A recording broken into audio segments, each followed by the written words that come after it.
All right, we're going to get started here soon. We're coming up on the top of the hour. I see some people are in the chat here. Hi, Gershon. How are you?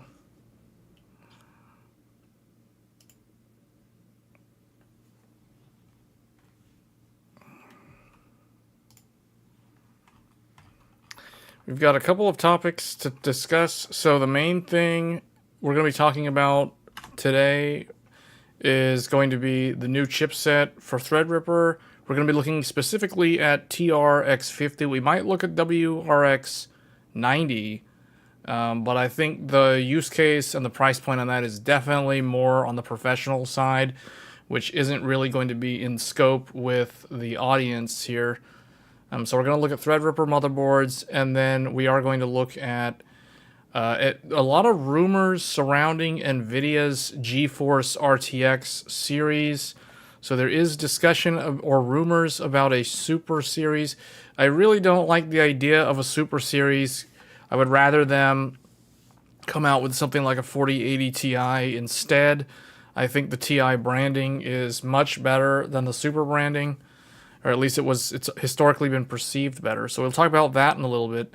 There is also a new AI startup company led by Raja Koduri after he left Intel. So there's something to say there. We were supposed to cover this story last week. I was about to say last week, but we didn't have time. So we'll look at that in a little bit. And then we're also going to maybe talk about the Intel Z790 motherboards.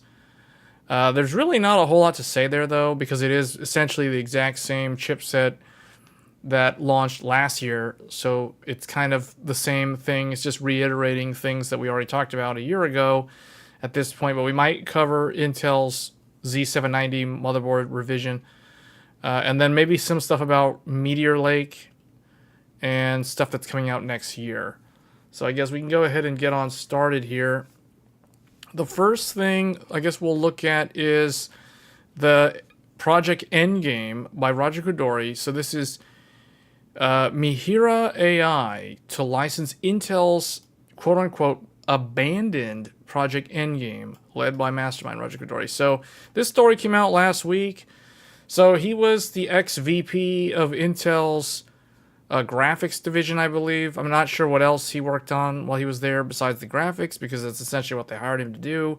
And then he left the company because Intel's Arc GPU fell short of the public expectations, I guess. I mean, that would be my guess, because he kind of left AMD for the exact same reasons. Because when he left AMD, it was primarily because GCN with Vega was not very competitive, and it was very expensive to produce, and it was in the consumer market. There were a lot of things that did not work out for them in that regard. Although I do think that Raja did lay the groundwork for Navi. So AMD, what would become RDNA 2 and 3, I think he had something to do with that, although I don't know to what extent he worked on that, because he did leave in 2017 to go work at Intel, and he was their chief architect for discrete GPUs. So he developed, or helped develop, or I guess lead the efforts to developing the Intel Arc GPUs that was codenamed Alchemist. He may have led the groundwork for Battlemage. We should be seeing Battlemage next year. I would imagine if we don't see Battlemage next year, then I really don't know what Intel's going to do as far as consumer graphics goes. I think Intel may kind of refocus a lot of their efforts on the AI market, because the way things stand right now, NVIDIA is the leader in terms of the AI, the big push into the AI market, and then AMD is kind of the fast second that's moving in behind them with their MI300 series. And AMD has put the AI accelerator pieces, they've integrated that into their mobile Ryzen CPUs, so they already have that in the Ryzen 7000 series CPUs. So that leaves Intel kind of in third place now, trying to play catch up to the other two in trying to get these AI accelerators out the door.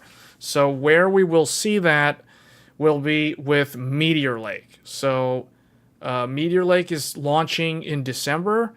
But we will not really see that in the consumer market until the laptop refresh for next year. So all the AI stuff around Intel is probably coming out a year from now, or probably next summer is what I would guess. We would start seeing a lot of those products reach the actual enterprise market and the consumer market. But anyway, this article is not really focused on Intel. This is really focused more on Roger Koduri's history with Intel and then going off and doing his own thing. So he revealed that the company's resources are directed to form 3 layers of services: CPU computing for rendering, heterogeneous AI accelerators, and catering gaming workloads. I'm not sure what they mean by that. Not sure what he means with the gaming workload part.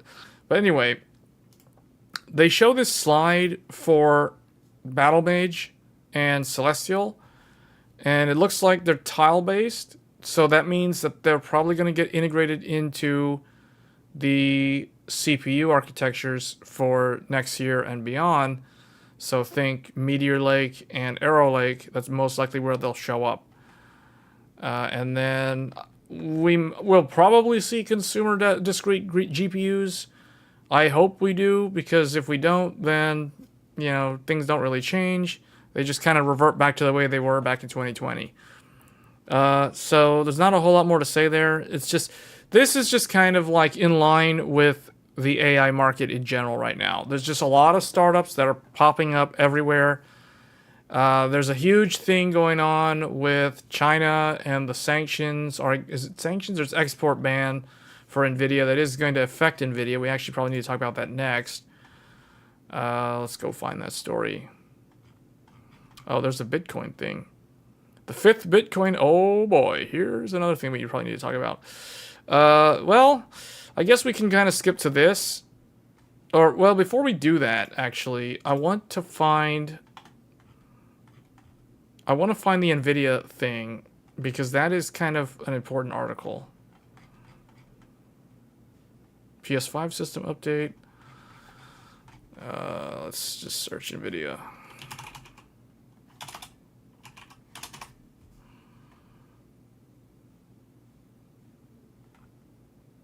Okay, this was 5 days ago. So, there is an export ban due to some trade war going on here, and this is going to cause some issues potentially with securing a 4090 for those that are interested in getting one, because basically what's happening is, oh hey Matt, we're just talking about, we're going to talk about NVIDIA now, and then we're probably going to talk about Threadripper in a little bit. So right now, the H800, and basically what happened was NVIDIA was not allowed to sell their big AI chips, so I think Grace Hopper and the other one, to the Chinese market. So what they did to work around that was they made these like cut down versions. I think one was like the H800, and they started selling those as a workaround to not being able to sell the top die. But then the US government was like, no, you can't actually sell those either. So now they can't sell any of those. And the story last week said that the 4090 was also on the list of things that they're not allowed to sell in the Chinese market. But that has since been changed. I have not seen, the latest document that I have seen does not include the 4090 on that list anymore. So that means NVIDIA can sell the 4090 in the Chinese market.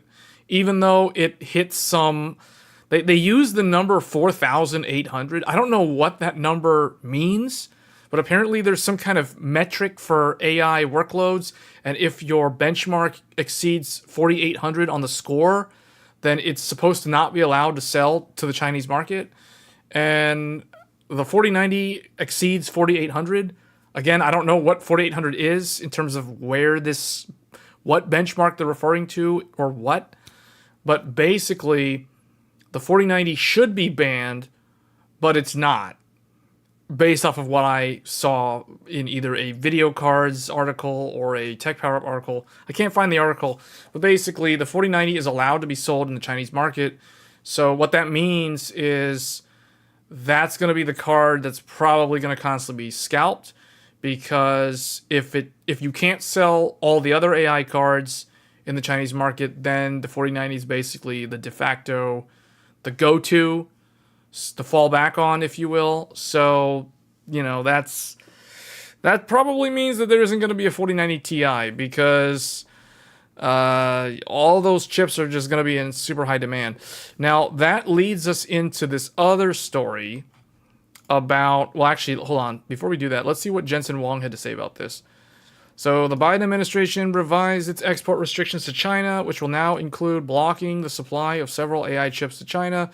The U.S. believes that with the rapid advancements of artificial intelligence in China, the nation might gain a military edge over them, which is why they believe restricting the supply of AI GPUs, such as NVIDIA's H800. Now, granted, this is already a cut-down chip. This was the workaround chip, and the A800 is also another cut-down chip. So now they're not allowed to sell their cut-down AI chips, which means they're going to have to use 4090s, because that's like the only other one that remains. However, with the new policies, the biggest GPU manufacturer placed its reservations, stating it will definitely have an impact. So, see, this is bad news for NVIDIA. This is actually pretty bad news for NVIDIA shareholders, because NVIDIA states that it'll definitely have an impact on its market share within mainland China. So this is very bad news for NVIDIA. In an interview with local media, NVIDIA's CEO Jensen Huang stated that Team Green respects the decision of the U.S. to put the nation's interests in front of business, and NVIDIA will ultimately comply with the newly implemented policies. Moreover, the CEO stated that NVIDIA aims to expand its global markets rapidly, also desires to cater to well-established clients in China as well. Jensen's remarks do hint towards the fact that NVIDIA will forcibly, in quotes, forcibly have to adhere to the new policies, putting mainland Chinese customers at the back, at least for now. So, yeah, 4090 is going to be sold out like constantly now because of this. Thank you, U.S. government. I don't know exactly what this is supposed to accomplish, because my view on this is, I understand why the U.S. government is like making this policy, but at the same time, this is definitely a double-edged sword, because what this is going to do, this is going to fan the flames within the Chinese market. So at first, there's going to be a lot of backlash and eye rolling and sighing of, oh my God, why are we having to not be able to buy NVIDIA GPUs? But at the same time, this is going to create an effort within the Chinese market to accelerate their own design efforts, regardless of whether they copy somebody's stuff or they make their own, or they piecemeal things together, or they license technologies, some bits and pieces here and there, and they come up with a solution and they put something together. It even says right down here, moreover, NVIDIA realizes the fact that China's homegrown AI products hold good competition as well, with Chinese firms like Huawei as well, in order to cater to the AI needs in the region. While I see this as a traditional statement, NVIDIA should be worried about Chinese firms closing the gap, since the development of in-house solutions is taking a huge increase in China. Well, yeah, if you ban them from buying NVIDIA stuff, what do you think they're going to do? They're just going to build their own, especially those related to the AI hype in the country. The fierce competition NVIDIA currently faces is from Huawei. Huawei is the company that basically literally copy pasted a lot of the networking company stuff, like Cisco routers and that sort of thing. I mean, who's going to stop them from reverse engineering NVIDIA stuff and copy pasting that? That's basically what's going to happen.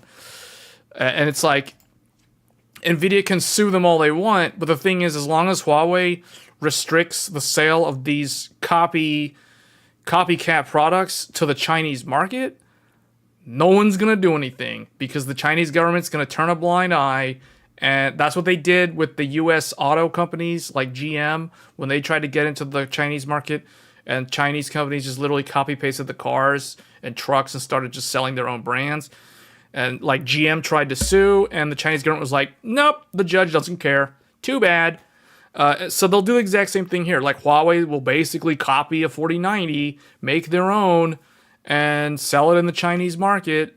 And it might be terrible. It might be almost as good or 60% of the 4090's performance or whatever. And who cares? It's like, try to sue them. So what? The Chinese government will be like, blah, blah, blah, wah, wah, wah, too bad, get out of here.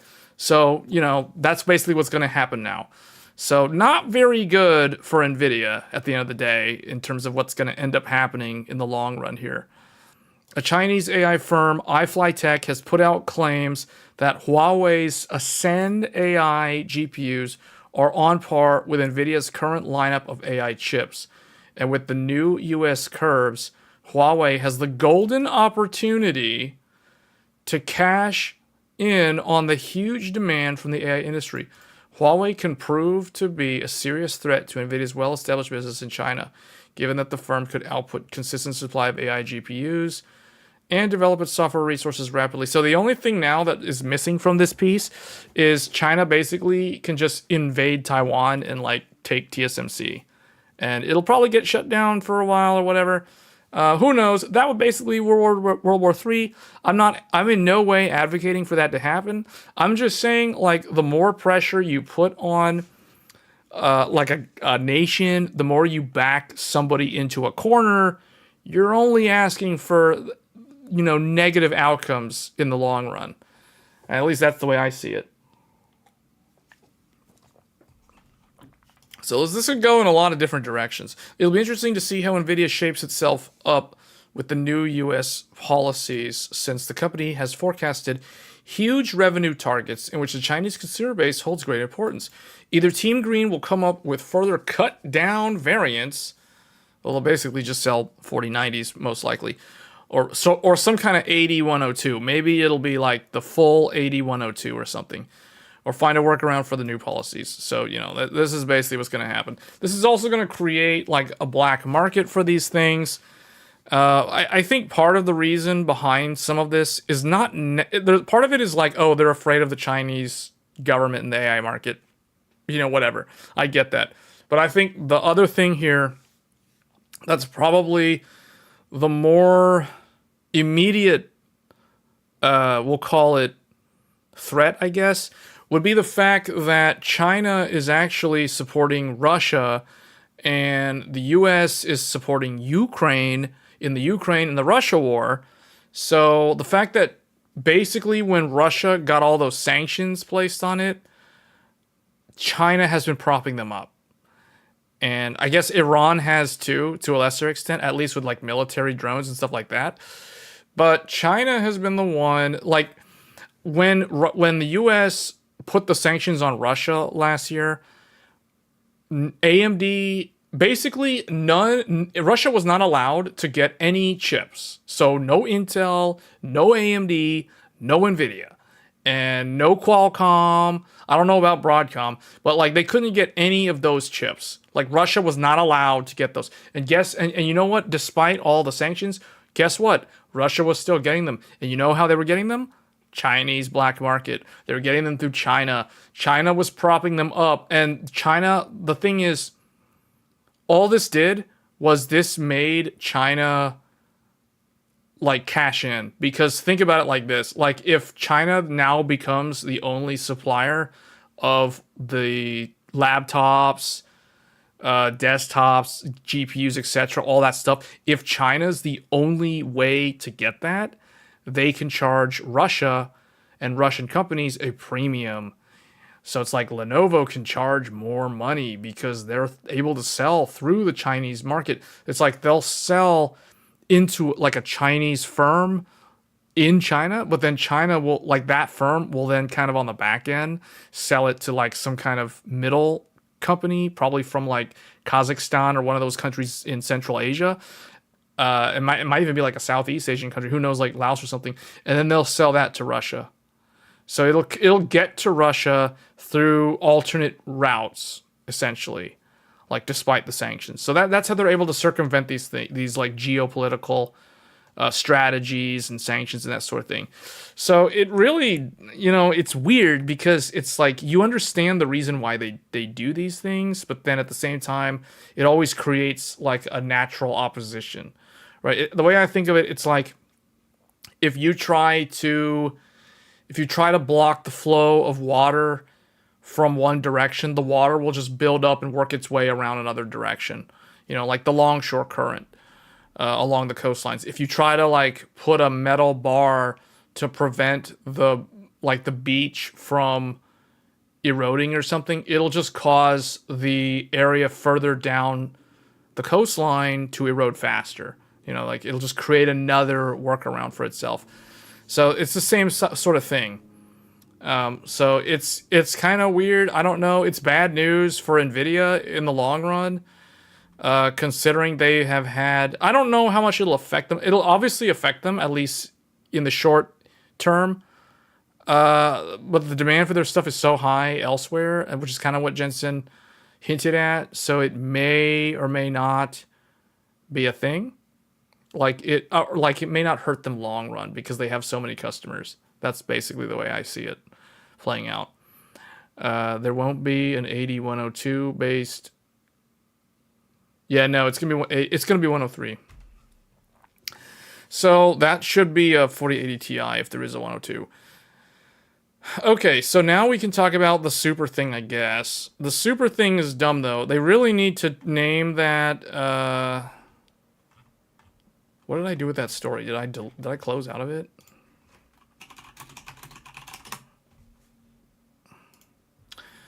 Okay. So RTX Super is making a return to nobody's chagrin. Like, I don't really want this, to be honest. I would rather... Like, what I wanted to see from NVIDIA is 4080 Ti and 4090 Ti. Like, I don't care about Super. The only reason why they're doing Super is because they're doing what Intel had to do to launch 14th generation for stockholders. Like, they're literally having to refresh the lineup because all the shareholders are like, you better do something. Because the public doesn't really... what's weird is the GPUs that NVIDIA launched this year were received poorly, with the one exception possibly being the 4070. But they were received poorly by the press. So all the reviewers, all the Gamers Nexus and the Linus Media Group and those people, all the big YouTube channels, all the review websites like Tom's Hardware and Tech Power Up, they didn't really do too well in the eyes of reviewers. However, despite that, they actually are selling pretty well. They're not selling as well as the 30 series was when those things came out, but they are still selling. They're not selling nearly as well, and I think it's because there's just way too much of 30 series in circulation. But they are selling. They're not selling as well, but they are selling. So, but despite all of that, for some reason, NVIDIA thinks that they need to launch the Super Series again. I don't know why they think this is a nice thing to do. Like, to me, this never was popular. Like, when 20 series was perceived kind of lukewarm, you know what I mean? Like, 2080 was not that much faster than, or 2080 Ti was not that much faster than 2080, and 2080 was basically like 1080 Ti. So, so if you look at it that way, the 2080 Ti was not that much greater than the 1080 Ti. So it made the whole entire product stack look kind of meh, like just not interesting. So then they did Super because the series was kind of scuffed from the start, I guess. So I think they're doing the same thing. They're applying the exact same logic here because the 40 series is kind of scuffed. Like, no one really cares about it for the most part, except for the top-end SKU. And that's just because that's a Halo product. So I guess they're deciding to do Super. But, like, the thing is, they're not going to do Super 4090. You see what I'm saying? Like, they're going to do Super 4080, Super T... This is dumb. This is the stupidest sounding one. Did they ever do a TI Super? If they really do 4070 Ti Super, that is the dumbest name. It's got like Ti and Super. I don't think they ever did that. As far as I know, they've never done that before. And then 4070 Super. Like, all they really need to do, they need to release 4080 Ti and maybe 4090 Ti. And that will complete the lineup. Because they have 4060 Ti, 4070 Ti. All they need is the other two, right? They already have like all the regular ones, but they need the TIs for the top two SKUs. That's all they're missing. They don't need to do all this super stuff, especially 4070 Ti Super. That is the dumbest product name they have ever come up with. Think about how controversial that product was. First, it was supposed to be a 4080 12GB. Then they unlaunched it because that name was so counterintuitive. Then they launched it as 4070 Ti. Then the public still made fun of it because it was $900 for a 70 class product. You know what I'm saying? So it never had a good look, ever. 12 gigabytes, $900. 4070 Ti. You know, like it just doesn't look good.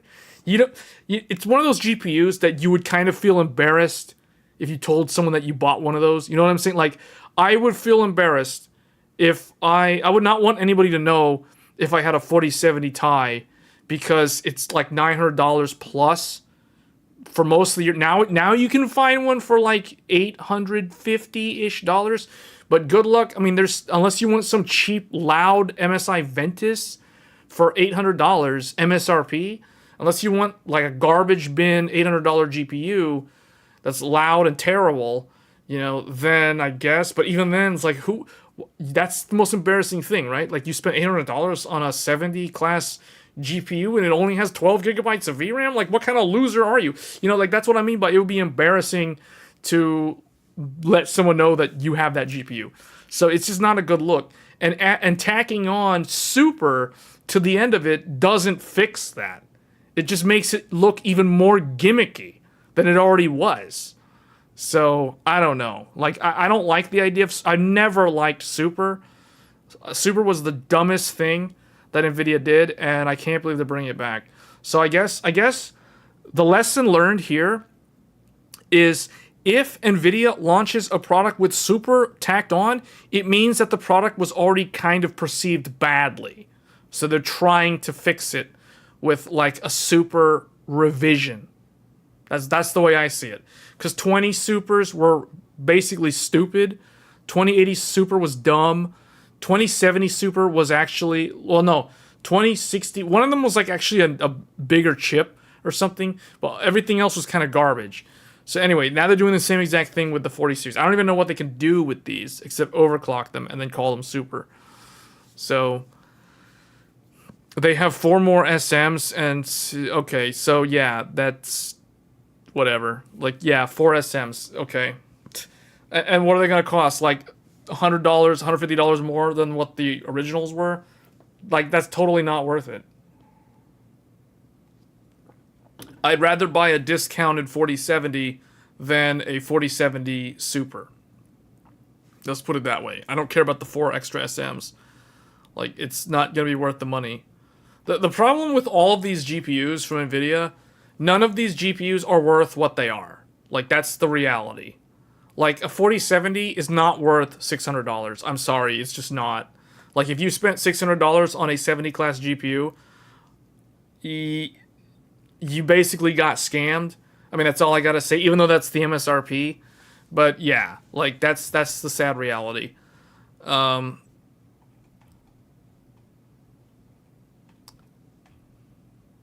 Yeah. Because here's the thing, like, the 4090 is not going to get a super brand because it's not like a gimmicky garbage graphics card. You know what I'm saying? Like, it's 24 gigabytes of VRAM. It's the fastest GPU in gaming.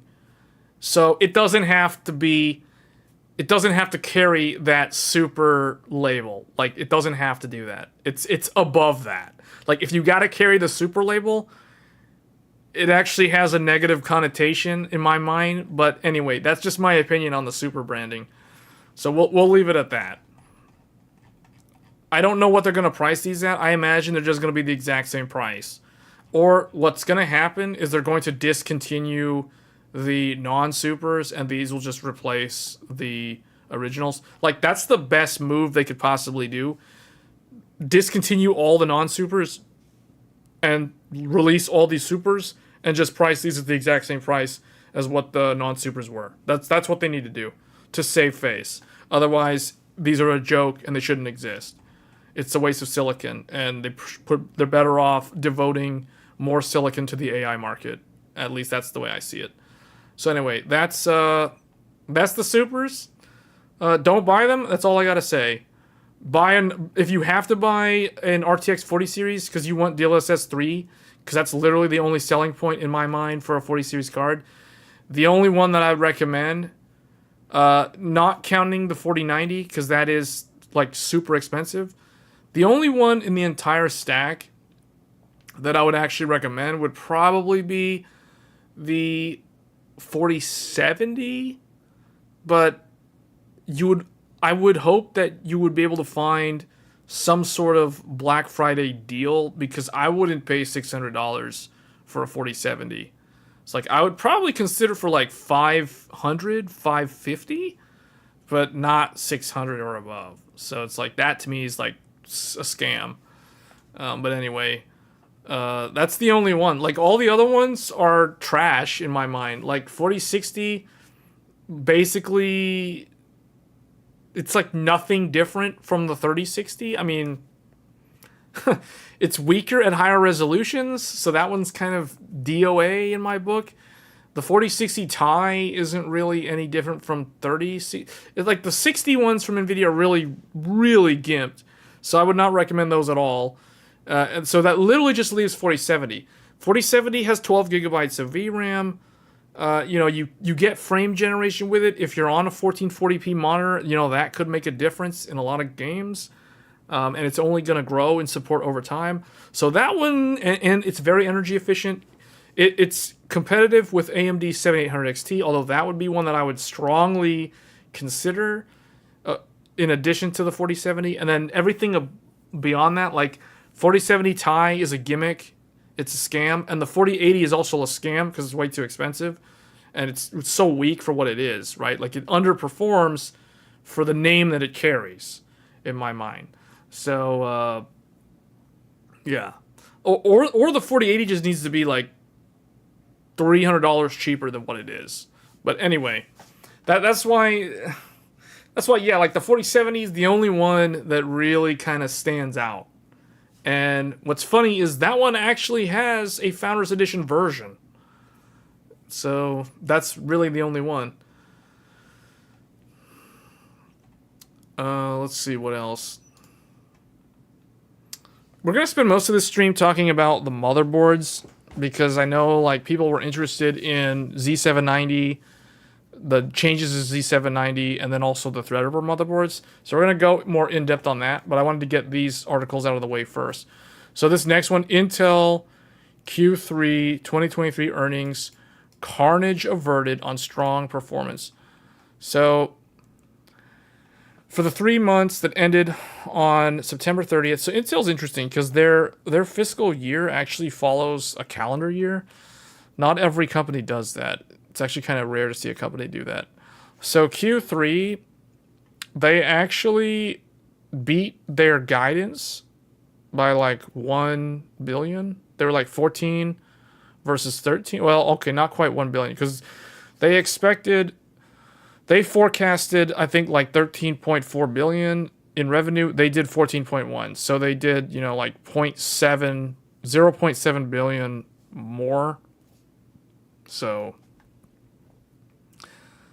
they actually did pretty good compared to what they were kind of forecasting. Because if you look at how this played out versus year over year, they're actually still down. They didn't do as good as they did last year, which indicates to me that there is a decline in the x86 market overall. Like, I think that most of it is that people have already they've oversold into the channel, and the pandemic ended, is like that whole supply shortage / pandemic lull that we were in for like 2.5 years kind of ended like a little more than a year ago now. So it makes sense that the demand has gone down because there's so much x86 hardware that's out in circulation right now that it's a huge problem to try to sell through all their Alder Lake because they still got a ton of Alder Lake that they need to sell through. I would expect this holiday season to have a lot of really good fire sale deals for like 12th gen CPUs and possibly Z790 motherboards. So the only thing that I would caution people that are interested in that is because you could get a pretty good deal, but just keep in mind Z790 cannot overclock the RAM to the high speeds that people have been advertising, and Alder Lake itself cannot overclock the RAM that high compared to the 13th and now 14th generation. So that's just one thing to keep in mind. So it's like if you're looking for a really good deal this holiday season, you would be able to get an Alder Lake, like a 12700K, for example, with a Z790 motherboard, probably a DDR4 motherboard. And then if it's DDR4, then it doesn't really matter for high-speed memory. But I expect there to be some pretty good deals, especially from Micro Center, for Alder Lake and Z790 DDR4 later in like a month from now, essentially. Until stock at least is still over $30, you're still afraid that PC demand... Yeah, PC demand is definitely down because of the oversupply. Like I said, there's too much 12th gen in circulation, and that's a huge problem. That's the reason why, to be honest, like Intel probably should not have launched 14th gen, because now they're just further... They're going to like have a hard time selling 14th generation because there's so much 12th generation, and on top of that, there is even more 13th generation in the market. Like, think about how many laptops have 12 and 13th gen CPUs in them. And now, well, okay, 14th gen laptops are not going to be a thing, as far as I know, until next year. So the mobile market, whatever, it is what it is. There's a lot of 12 and there's a lot of 13. But the fact that there's still a lot of 12 is a bad sign. And then in the desktop market, you can still get a ton of options for 12th generation. And 12th generation is almost 2 years old. It's about to be 2 years old in like a week. So, there's that. It was the same scenario that we were in a year ago. Intel always has this problem because they always launch a new CPU every single year. Sometimes they launch 2 CPUs in the same year.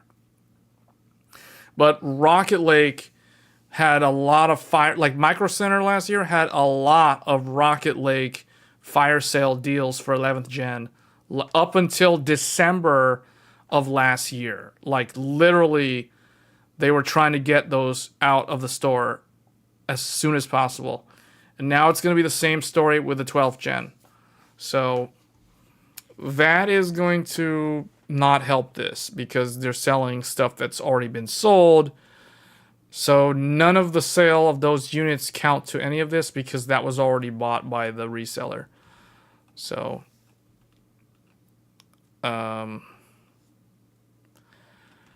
yeah, so they actually did okay, but they're kind of in a weird spot because I think Intel, the good news from this is that they have weathered the storm, or they're weathering the storm, because next year Intel will be way more interesting than they have been this year. This year Intel has been a big disappointment. As everybody can tell, 14th generation was not really perceived positively. On top of that, Sapphire Rapids did not really do much to make a dent in the data center. It launched earlier this year. As far as I have no idea how to buy one, like for the HEDT market. And Threadripper is about to launch. And that one actually will probably be purchasable from a Micro Center or Newegg. So, I don't really know what happened with Sapphire Rapids. It's like, I don't know where the motherboards are. I don't know where the CPUs are, but I don't know where to buy one. And then, 14th generation is what it is. Nothing new. So, kind of boring year for Intel. No new GPUs. Battle Mages next year. So, if it even comes to consumer desktop, So that's, nothing really to talk about. Like, there's just, okay, there's financials, whatever. But next year, though, if you compare all the lackluster, boring things that Intel launched this year, compare it to next year, Meteor Lake, which is not coming to consumer desktop, but it is coming to the mobile market. That's going to be their first chiplet architecture. Then Arrow Lake for the CPU for the desktop.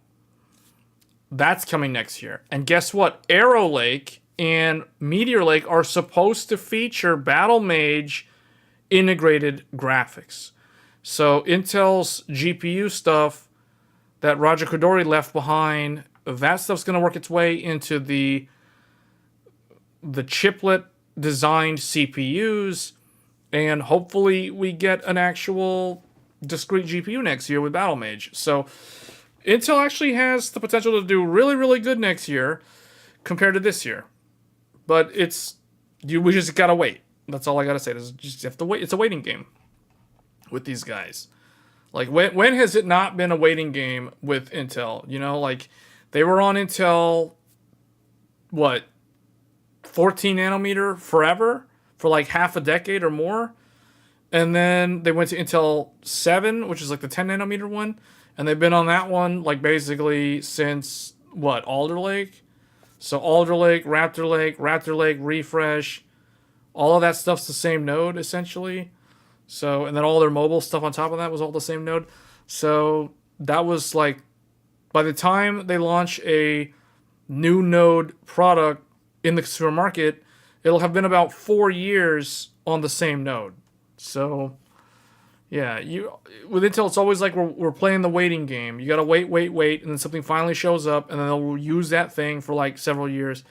So, at least we got 3 CPUs out of the same socket, or I guess we can call it like 2.5, like Alder, Raptor, and the other Raptor. So, okay, well, at least they've made an improvement there. Okay, we covered this one. We covered that one. Okay, let's cover this one real quick. So, matrix point analysis. The 5th, here we go. It's happening. The 5th Bitcoin bull market is now officially underway with a target of 125,000 by the end of 2024. Here we go. Here we go again. It's that time. Crypto is rearing its ugly head again, or its beautiful head, depending on how you see it. So the crypto is coming back, guys, next year. Yeah. Soon no one will be able to buy their GPUs again, because we've got AI on one side and crypto on the other side. AI is going to take all the big GPUs. Crypto is going to take all the middle GPUs. So all those 4070s, those 4060 Ti's, those 7800 XTs, all that stuff. Goodbye. Because someone's going to come up, not Bitcoin, but someone's going to come up with something to compete with Bitcoin. And that's going to get the ball rolling. And here we go again. Eight GPU mining rigs. Here we go. I can see it now. There we go. It's going up again. Yeah. Okay, so the change is in the air. Those of us who intimately follow Bitcoin-related developments could feel the... Okay, so anyway, they noted that in a dedicated post back in April of this year that Bitcoin had officially entered its macro uptrend ahead of the much-anticipated halving event. So we'll see what happens. It will take some time for somebody somewhere to come up with a new altcoin that they can convince a bunch of people that this is the greatest thing since sliced bread, and this is the new replacement to Ethereum, and this thing will be like the silver to Bitcoin's gold, and all we gotta do is buy a bunch of GPUs and mine all of it, guys. It's not that big of a deal. And they're gonna do it. You know people are gonna do it. And here come the GPU shortages again. So give it about a year and this thing's gonna happen all over again. The fifth Bitcoin bull market. Yeah, because as goes Bitcoin, so does the rest of the crypto. So there's going to be a thing here. Unless everything was like proof of stake, which I don't really see that happening. Some of these crypto models, these coins, they're always going to have to be proof of work. So that means that there will be a demand for GPUs until ASIC hardware gets underway to curve that. But until then, GPU is going to be in demand again pretty soon for this sort of thing. It's just going to take some time. Hey Sid, so you finally finished the build? 7900 XTX Nitro Plus blocks that second slot on the motherboard. Was it the Tai Chi or was it the Ace? I forget which motherboard. Which motherboard was it again?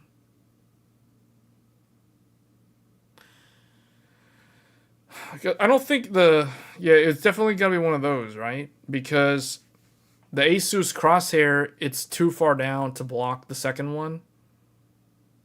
Or was it the Steel Legend? Oh yeah, the Carbon. Oh, the Carbon's blocked? Really? It looked to me like it wasn't.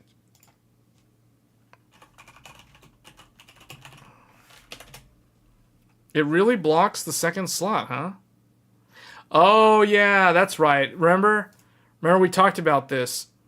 It's because MSI put 2 M.2 slots above the GPU instead of 1.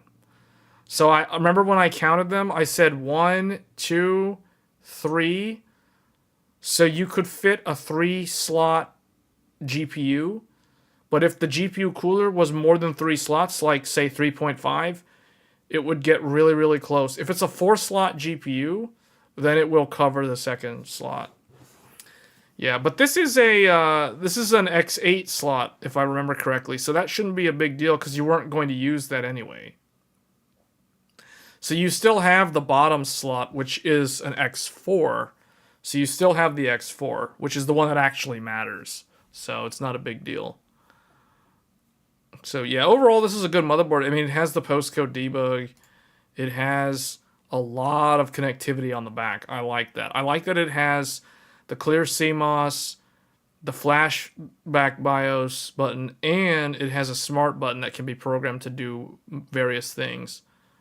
So yeah, the X4 is the one that actually matters. So the one at the very bottom, that's the one that can add a 4K 60 capture card, which is the most common thing.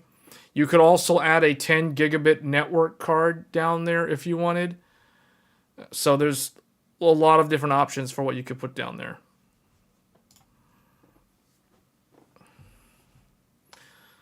So that's it for the stories on the news articles, I guess. So next, we're probably going to spend a lot of time talking about the Threadripper motherboards. If you guys have questions about other motherboards for different platforms, I can cover those as well. But I did want to get into the Threadripper motherboards because these are coming out next month. So it's only a few more weeks. And ASRock and Gigabyte have already announced some motherboards here. Just wanted to check in. Okay. All right, Sid. Yeah, well, thanks for stopping by. Yeah, so ASRock has announced TRX50 and WRX90 workstation boards, high-end and workstation boards for Threadripper, the Zen 4-based Threadripper. And Gigabyte has also announced a motherboard. So that Gigabyte has announced the Aero D. And so far, these are the only two that I am aware of. I have not seen... actually, no, I take that back. Asus also. I was looking at it earlier. So Asus has announced the Pro WS TRX50 Sage. So this is going to be some really, really high-end stuff in terms of the connectivity. 96, up to 96 core. So obviously, like if you're trying to run some sort of let's say you're an SMB customer and you want to run like a, well, this, I wouldn't really consider this as a server. Like, you could run this as a server, but I don't think this is what this is ultimately designed to do. I feel like 96 cores that can clock pretty high is not best suited for a server. This is definitely going to be suited for some sort of production, some sort of professional workload, something like that, like CAD design work, video editing. And when I say video editing, I'm not talking about like video editing for YouTube. Obviously, you could edit videos for YouTube on one of these systems, but I think it's complete overkill. This would be more for like editing 8K video, or doing game design with like UE5, and you're working with a lot of memory and a lot of VRAM and potentially maybe even multiple GPUs to test different technologies and that sort of thing. So that's kind of what this is for. This isn't really for, this isn't really for gaming. Like, if you want to get a Threadripper and you're just going to play Call of Duty, like, that's not a good use of money. Like, just full transparency. That's like, I would not buy one of these just to play games. Like, this is not really, that's not what the intended use case is. So, but I'm sure when we see reviews of these next month, rest assured there's going to be gaming benchmarks thrown in there, because that's what everybody does when they review these sort of products. But there will be a lot of content on productivity, because I think that's definitely going to be the target demographic for these products. So far, MSI is the only one that I have not seen a Threadripper board. One thing I noticed is that every single one of these Threadripper boards, they turn the socket like at a 90-degree angle, so it goes in sideways, as opposed to like up down like how it was on the previous Threadripper. The other thing too that I noticed is that all of these boards, all of them only feature 4 DIMM slots. So that means that every single one of these motherboards are going to do quad channel 1 DPC, which means theoretically, if these were UDIMM based, you could run really high speed memory with all 4 sticks of memory. So I'm talking like you could literally run a 192 gigabytes of memory on this board at 6400 or faster. Now, the reality is that these are going to require RDIMM memory. So this is registered ECC memory. Well, I guess all registered memory. I don't know if all of it's ECC, but it's going to be registered memory. It's RDIMM, which is registered DIMM, as opposed to UDIMM, which is unregistered DIMM. Unregistered DIMM is what you put in a regular Ryzen desktop. Registered memory is what normally goes in a server. So this motherboard, all of these motherboards, as far as I know, I haven't looked at them in detail yet, but as far as I know, for Threadripper 7000, you have to use registered memory. So it literally says right here, okay, so here we go. CPU and memory overclocking. Support up to 1 terabyte. 1 terabyte of ECC RDIMM DDR5 memory modules, 1 DPC. So that's a lot of memory. Even though it's 4 sticks of memory, that is a lot of memory. That's like, what, 256 gigabytes per DIMM to equal the 1 terabyte if you do all 4 DIMMs. So that's a lot of memory. So yeah, this is definitely not for, you can tell the fact that it's up to 1 terabyte ECC memory, RDIMM memory. RDIMM memory, I think, is typically more expensive than UDIMM. So this is not for everybody. Like, the fact that it can support 1 terabyte ECC RDIMM, DDR5, and we're talking about like up to 96 core CPU, and just look at the motherboard itself, all the PCIe slots. Look at the VRM cooling. Like, it looks like they've got active cooling on there. In fact, ASRock's literally got 4 fans. ASRock has 4 fans. ASRock has 2 fans on the left VRM and 2 fans on the right VRM. And the Asus Sage looks like it has 2 fans. You just can't see them. They're under like a grill for the VRM. So they've got active cooling on their VRMs for this CPU, for this motherboard. Multi-GPU support as well. So I guess let's take a look at the actual chipset, because I think this is the thing that I'm interested in, is the actual chipset. So it says, if we look at ASRock was, this is going to blind everybody because it's going to be really bright, but ASRock has actually already released the manual for this motherboard. So if we look in here, as you can see, you have the CPU, which surprisingly has a ton of PCIe lanes and USB ports that connect directly to the CPU socket, not the chipset, but the actual socket. Then in addition to that, you have the TRX50 chipset, which houses not really CPU lanes per se, but really a lot of USB, and then it has some PCIe 4.0 and 3.0, as well as traditional SATA drives. The drives connect to the chipset, and then any kind of like high-speed peripheral or M.2 or SATA/PCIe X4, those all go into the CPU socket. So you can see the first thing that I notice is 4 memory channels. So we've got well, they're calling it A, C, E, and G. I'm surprised they don't use B and D. I don't know why they call it G and E. Oh, you know why they're doing it that way? I know why they're doing it this way. They're doing it to differentiate the TRX50 from the WRX50. So remember that, I guess we need to do paint here. Remember that there's 2 chipsets that are launching.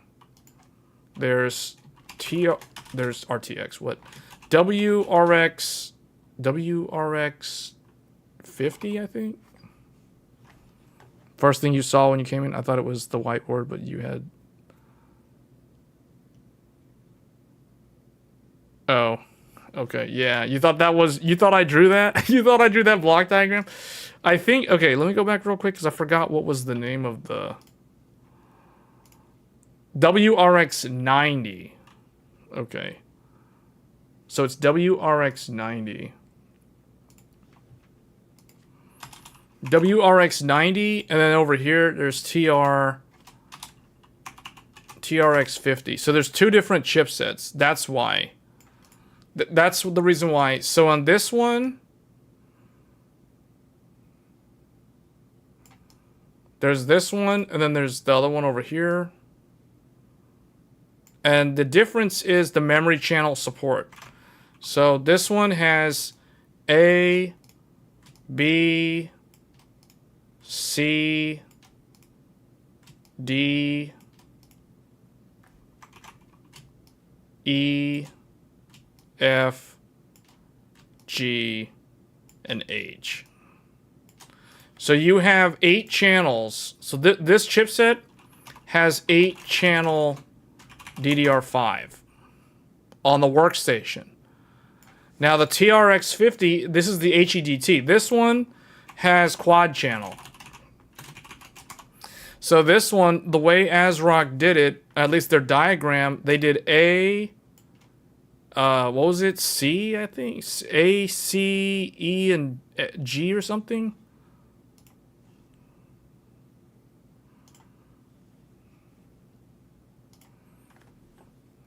So let's just zoom in more so everyone can see. So up at the top. See, look, they did A, C, G, and E. Okay, so if I go back, what I'll do, you know, the easiest thing to do, whoops, the easiest thing to do is just copy this and paste it like on top of this guy. So this means that they disabled, or they don't use 4 of them. They have A,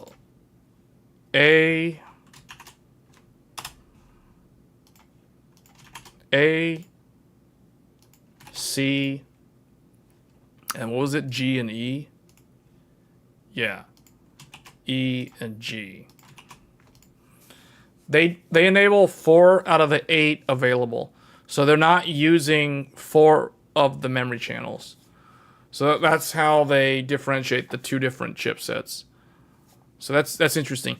But that means that this is going to be able to run a lot more memory consistently. Because if you guys remember, with consumer Ryzen, if you try to run 4 sticks of memory, you're running what's called a 2 DPC. 2 DIMMs per channel. And that is much harder for the CPU's memory controller to handle, particularly at higher speeds. Now, because this is a quad channel system, you have 4 individual channels, not 2 channels. So even though we're running 4 sticks of memory in the motherboard, because they're each going to an individual channel, they will be able to clock higher than if you were running 4 sticks of memory on a regular AM5 motherboard. So think of it like this. If I run 4 sticks, if I run 192 gigabytes of UDIMM on Ryzen today, the maximum speed I can do, if I'm lucky, is close to 5200 max. Like, most likely it's going to be more like 4800 to 5000.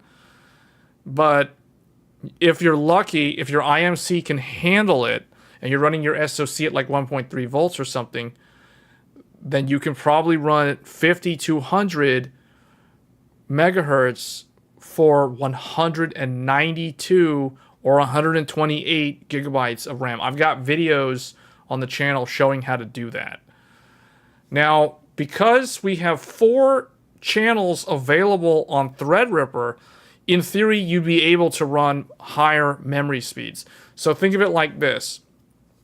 On Ryzen, with 2 sticks of memory in a 1 DPC configuration, you can do up to 8000 megahertz, but realistically, it's more like 6400, 6600. I myself am personally running 6400 megahertz, 96 gigabytes. So I'm running a 2 DIMM configuration where it's 1 DPC. So it's 1 DIMM per channel. So if I were to run that same setup on Threadripper, I'd be using channel A and channel C, or any of these 2 channels, really, and I'd be able to run it at the exact same speed. And because I have 4 channels available, I could literally run 4 sticks of memory at 6400 or higher on the Threadripper system and not have any problems, because these are individual channels. So we're literally running 1 DPC per channel. And that is the reason why they're showing 5200 here, because 5200 is the maximum supported speed for Zen 4 in a 1 DIMM per channel configuration. So the nice thing is you're able to run 4 sticks of memory at the highest speeds possible. So I imagine that this system should not have any problem loading XMP or Expo profiles that spec at like 6400 or 7200 or things like that. So that's something that is an improvement over the consumer desktop Ryzen. Now, where that may not really matter much is because you have to run RDIMM. So this is going to end up being registered ECC memory, and typically ECC memory doesn't run that fast. So what I would aim for, if I was going to run a Threadripper system like this, I would recommend 5200 megahertz, because 5200 megahertz is the Maximum official supported spec. And when we're talking about a Threadripper system, you're going to be looking at RDIMM. And RDIMM's not going to be that fast. It's going to be more like 4800 is going to be the most common speed. Or maybe something like 4400 megahertz. Or 48, maybe 52. But I would aim for 52 for all 4 sticks. And you might be able to find 5600. And 5600 at 192 gigabytes is probably going to work just fine on this system. So, all right. So if we look now at the PCIe slots, there's a lot of Gen 5. So we have an X8. It's physically X16, but it's electrically X8. That's Gen 5. Then we have, that's the 4th slot. I don't know why it's labeled like this. Why are they in such a weird order? But the X16 is full PCIe Gen 5. Then you have another X16 PCIe Gen 5. So that's 32 lanes plus 8. So that's 40 lanes of Gen 5 right there. 4 more for an M.2 drive. So that's 44 lanes, 48 lanes. So you get 48 lanes. There's all 48 lanes of Gen 5. And then the chipset is 4 lanes of Gen 4. So what's interesting is the downlink to a chipset is no different from the consumer Ryzen desktop. Consumer Ryzen desktop does 4 lanes of Gen 4 down to the chipset. So this is exactly the same. Now, that's not really going to matter too much because when you look at what the chipset does, all it provides is a bunch of USB peripherals. And so you got your front headers and your rear connectors. You have an M.2 E key that could be for like Wi-Fi or something. And there's another one here. This is a 2-lane Gen 4. And that's usually Wi-Fi. And then you have a 2.5 gigabit using 1 lane, some SATA ports, and then you have another PCIe M.2 slot. So the CPU socket is really where all the high-speed connectivity is going to be. So you got like an M.2, you have the audio going straight to the CPU, you have a 10 gigabit NIC, you have a M.2, it looks like M.2 or SATA times 4, I'm not sure how that's actually laid out. And then a USB Type-C, 20 gigabit USB off of this As Media controller. So one thing that is a little bit disappointing, I don't see USB 4 on here. I know the Asus Sage includes USB 4. Now what I don't know is there a manual for this?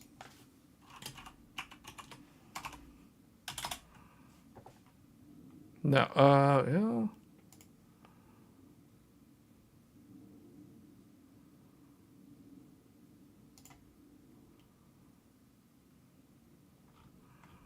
I guess Asus doesn't have, they don't have the manual yet.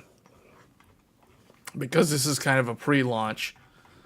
But the thing is, this I know,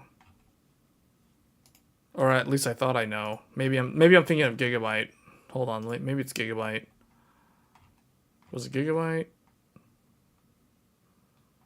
One of them had USB 4.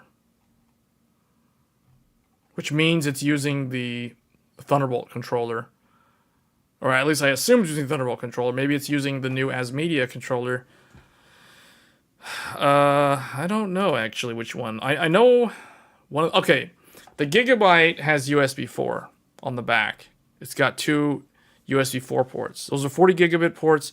It has a 10 gigabit NIC and it has a 2.5.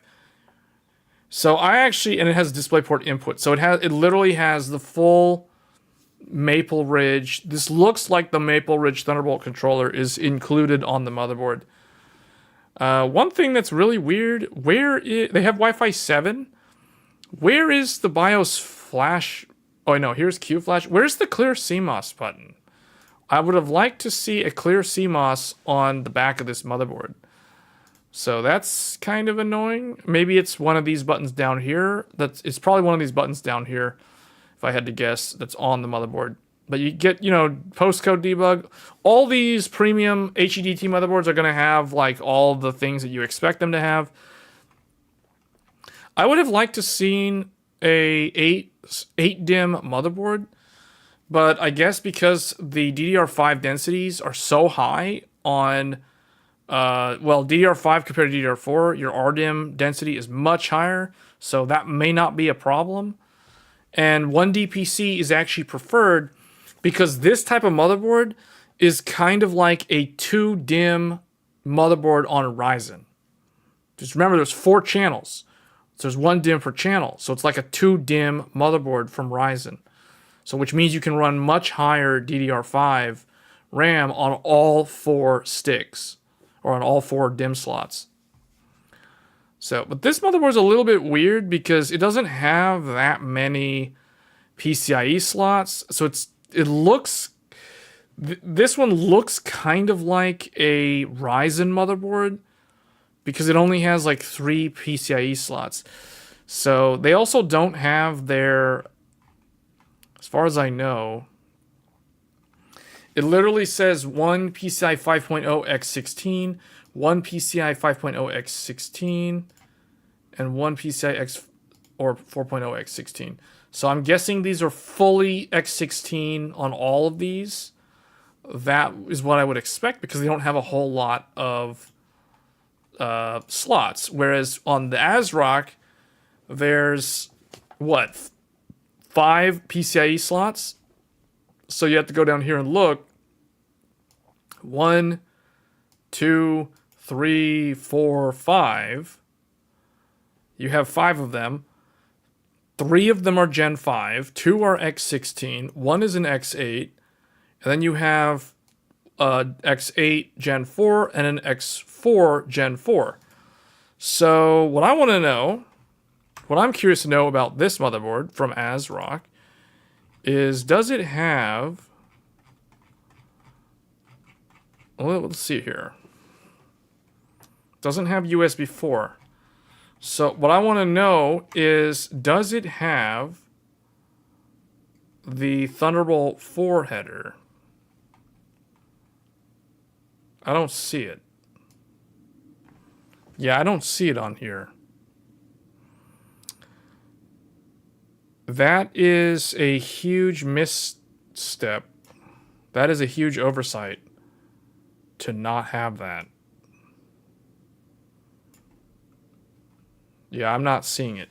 So I'm going to assume that ASRock doesn't have the ability to add Thunderbolt to this motherboard, which could be a deal breaker for some professionals, some people that rely on Thunderbolt for their workflow. So that is not good, considering ASRock actually seems like they had a pretty good looking motherboard in terms of the connectivity.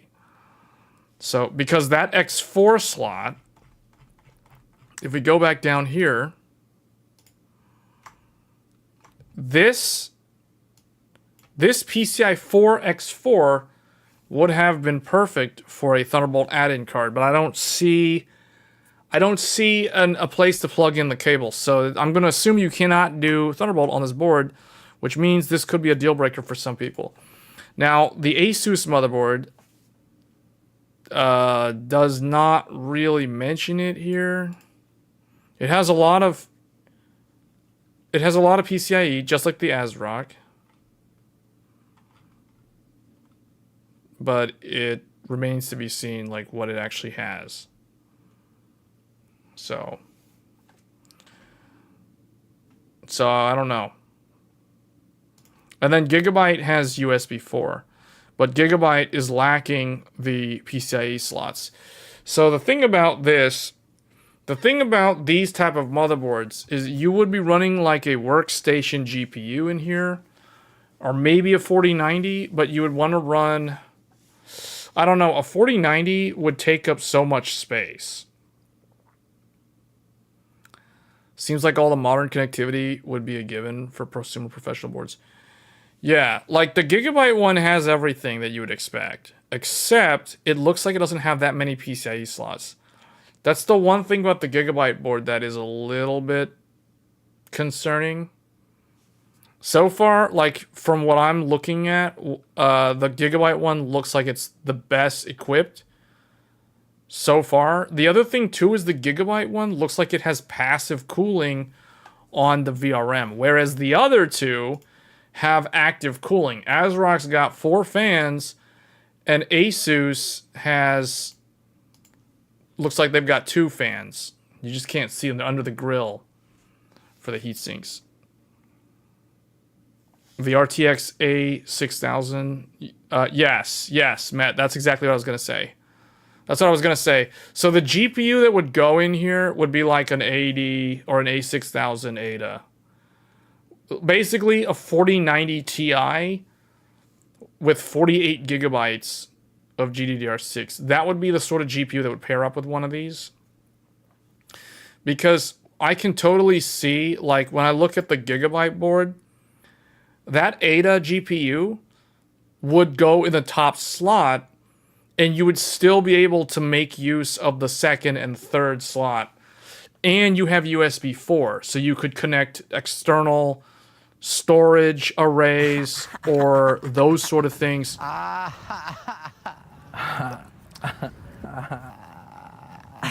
Mohammed Nadeem subscribed to the channel. I don't know if you're watching the stream or if you subscribe for watching a video, but welcome to the channel.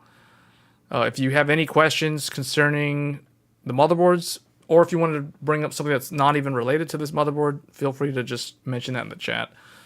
But yeah, like a professional GPU, like an RTX 4090 Ti, although it would be an Ada 6000, that is typically what I would expect to see paired up with this, or maybe the AMD one, because that one's a lot cheaper. But regardless, you know, something along those lines, because it doesn't take up so much space. The problem with the consumer GPUs is they're overclocked so heavily out of the factory that they have massive, you know, 3.5, 4 slot coolers on them.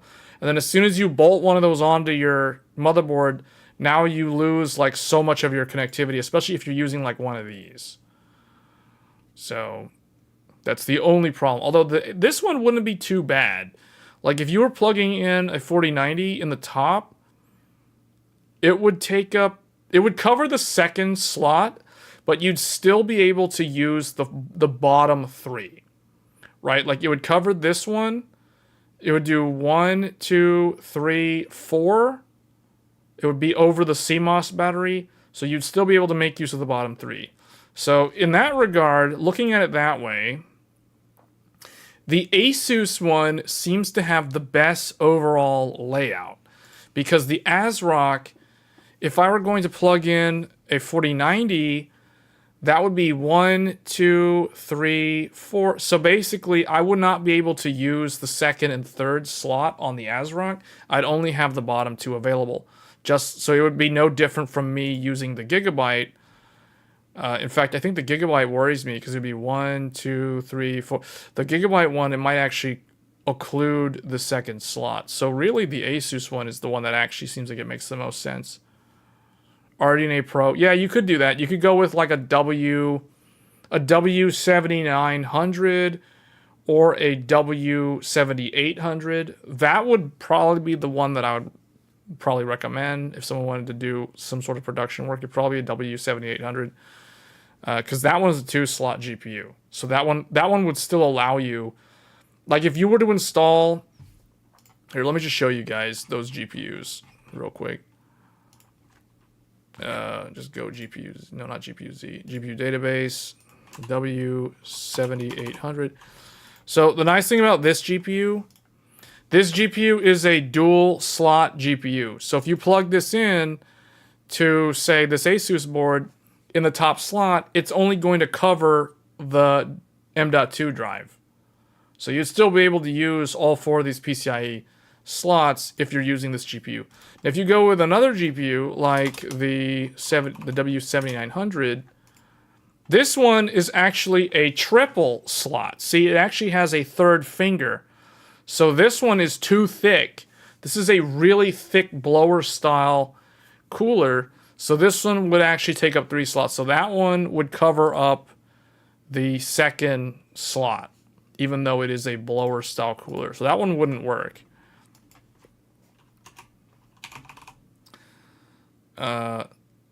hold up. RTX 6000 ADA. Yeah, this one. This one is the RTX 4090 Ti. This one is also only a 2-slot card. So this one could work the same as the W7800. So that one could also work in the top slot and not really interfere with anything. So as long as you're using a 2-slot GPU, which is what I would recommend for someone that's doing professional work, I would not recommend a triple slot GPU. I think those are too big. They remove the advantage of having all those PCIe lanes. But again, it depends on the use case, right? Like if you're not going to run a lot of M.2 add-in cards, or you're going to run like self-bifurcated add-in cards for a 4x4x4x4, for example, if you're not going to use those things, and even if you needed those things, you could probably make use of the 3rd slot. It's really going to depend on how these lanes are allocated on these boards, ultimately. But yeah, I would recommend a 2-slot, blower-style professional GPU, not a gamer, whatever, axial cooler. And the reason why I say that is because the Threadripper system is very large. The CPU, as you can tell, is very large. So the cooling for this is going to require that you minimize the amount of heat that is dumped into the case when the system is under load. And the way you do that, besides using liquid cooling on the CPU, is you use a blower-style GPU, or you have to go full custom loop. But the reality is most people using production setups like this, they're not going to touch water. Like, they're not going to use liquid cooling. Maybe an all-in-one for the Threadripper CPU, but for the GPU, they're going to just do air cooling. So the best way to handle that is a blower-style cooler, and that's the reason why all the professional GPUs feature the radial fan, because this keeps the GPU heat separate from the rest of the system. It isolates the heat from the GPU to its own chamber. That chamber being the cooler itself, and that exhausts all the heat out the back of the case. So that is how it should be done. That way you only have to deal with the VRM fans and the CPU itself, regardless of whether that's going to be air-cooled or liquid-cooled.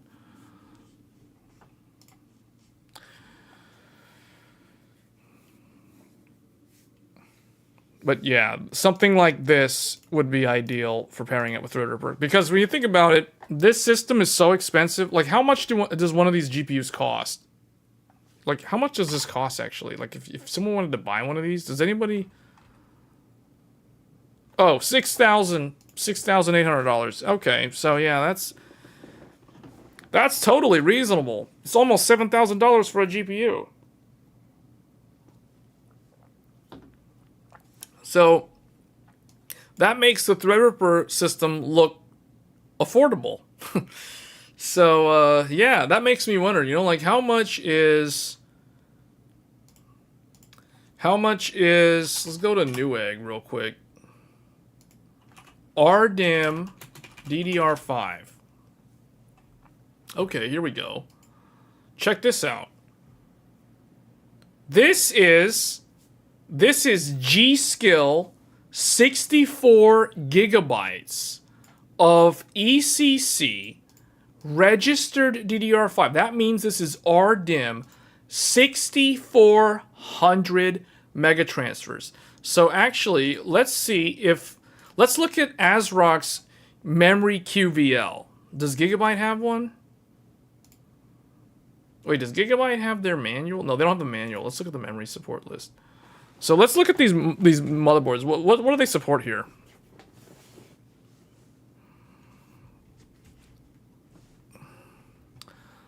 Okay. It's only 10% faster than the 4090. Paying for the VRAM. Don't forget to buy the earmuffs because that blower cooler is probably loud. I don't know if it's that loud. We'll see. So, So look at this. Check this out. So Gigabyte has already released memory support for this motherboard for Threadripper, and as you can see, they're already showing 7800 megahertz, 7800 megahertz, 7600 megahertz, and 7200 megahertz. See, this goes with what I was saying before, where because it's 4 channels, you can think of it like the 2-DIMM AMD motherboards or the Ryzen motherboards. So you're going to be able to hit high clocks on 4 sticks of memory. That is something that you could not do on Ryzen. And you can't do that on Intel either. So, like, you cannot do... It's like with Intel, I can do 4800 for 128 gigabytes of memory. On AMD, I'm also able to do 4800 on 192 gigabytes of memory. So... But this should be able to do... let's see, what are they saying for the capacity, though? Like, it's... Okay, 128... Oh, they're saying 4800. So, they have not validated the full kits. However, there's 4 individual channels. So, you should be able to run, like, 6400 at least on 4 sticks of memory. So I'm guessing, like, 128 should be doable at, like, 6400. Because you have 4 different channels. It's not like 2 sticks on 1 channel. It's 1 channel, 1 stick. So, which is not that hard for the memory channel or the memory controller. So if we go back here, here's the thing, $500 for 64 gigabytes of memory. This is like very, very expensive. This is basically how much DDR5 was when... This is actually worse. This is worse than how much it was to buy UDIMM 64 gigs back when Ryzen moved to DDR5. Because I think I paid like $400 for 64 gigabytes of 6,000 or something. This was like back when Ryzen first like launched with DDR5 last year. Because I think I paid like $400, like $399 at Micro Center for G-Skill Ripjaws for the Ryzen launch for the 7950X. And this is like $100 more. Now, granted, this memory's faster, but this is ECC memory, so this is different. See, so it's completely different. But this is expensive stuff. Matt's saying, like, unless you're a millionaire making money for your PC, shouldn't buy Threadripper system new. Well, the thing is, you got to remember, the people that are buying, like, Mac... How much does a Mac desktop cost? Does anybody know how much an Apple desktop costs? I think it costs... I think the price is comparable to Threadripper. Did anybody watch, like MKBHD's video on, like, the Mac Pro or whatever? The Mac Pro is probably just the same amount of money, man. So it's like... And there's, like, video people that buy that stuff all the time. Like, video editors that do that all the time. You would bet that these things are bought on loans as well. Possibly, especially if a company is buying it. Like, if a company is buying this. Because, look, like, look at this. Look at that. Check this out. 128 gigabytes of ECC. Now, this is not feasible for the Ryzen motherboard because the Ryzen motherboard only has 4 DIMMs slots. So this is like a no-go. But, like, in my opinion, I would want at least, like, 2 sticks of 64. Because in my opinion, the minimum I would do on a Threadripper is 128 gigabytes. Like, that's how much I would expect. It's nearly 8K, if you recall. About 7,000 for the Mac Pro, 7K for... Yeah, see, so that's kind of in line with what I was thinking. So, because, like, how much... So, hold on. Like, where can I buy this thing? Not like I'm actually going to do it, but can I buy this, like, on Newegg? Does Newegg sell this? Oh, look. They've got one. Actually, no, it's some third party. But look, check this out. So someone's selling a PNY. The reason why, like, remember what I said, guys? PNY is like the best NVIDIA partner because PNY is the only one that makes all the reference cards. So like if you want a professional NVIDIA card, it's going to be a PNY card. There's like no one else. No Galax. Obviously EVGA is gone. No Asus, no MSI, none of that trash. You know, like none of that Strix garbage. It's going to be PNY and PNY only. Yeah, they've got like one of these. They've got the last generation from HP for like $5,000. I don't even know if that's new or not. Like that's, I don't know how I feel about that. PNY only makes good Quadro cards. Well, PNY is the exclusive. They're the exclusive one. Like they're the only one. So the 4090 looks cheap compared to Threadripper. Yeah, well, the thing is, the thing is that we wouldn't want to do 4090 with that. Although I might end up having to do 4090 with that because that's all I've got. But you know, like this thing's a lot of money. You know, like I don't know about that. This is like the cost. This is more expensive than the entire Apple Mac desktop. The Mac Pro is less than this. And this is just a GPU. So I can't really justify this. Can you guys imagine if the 5090 launches next year in like November and it costs like $4,000? Can you imagine? Can you imagine like what gamers will do? Like if the 5090 launches at $39.99, like $3,999 next year as the MSRP, basically $4,000 for the 5090. Let's say Nvidia does 4090 Ti like sometime early next year, and they launch it for $2,000, just like 3090 Ti. So basically $19.99 is the MSRP of the 4090 Ti. Then they do then later at the end of the year, they do 5090 for like $1,000 more, for like $3,000. So $29.99. Like imagine that, because I mean they can do it because they're already selling the professional card for like almost $7,000. The MSRP is literally $6,799. It's literally almost $7,000. Like they're being generous. They're being generous to us by basically, like, they could easily charge $69.99.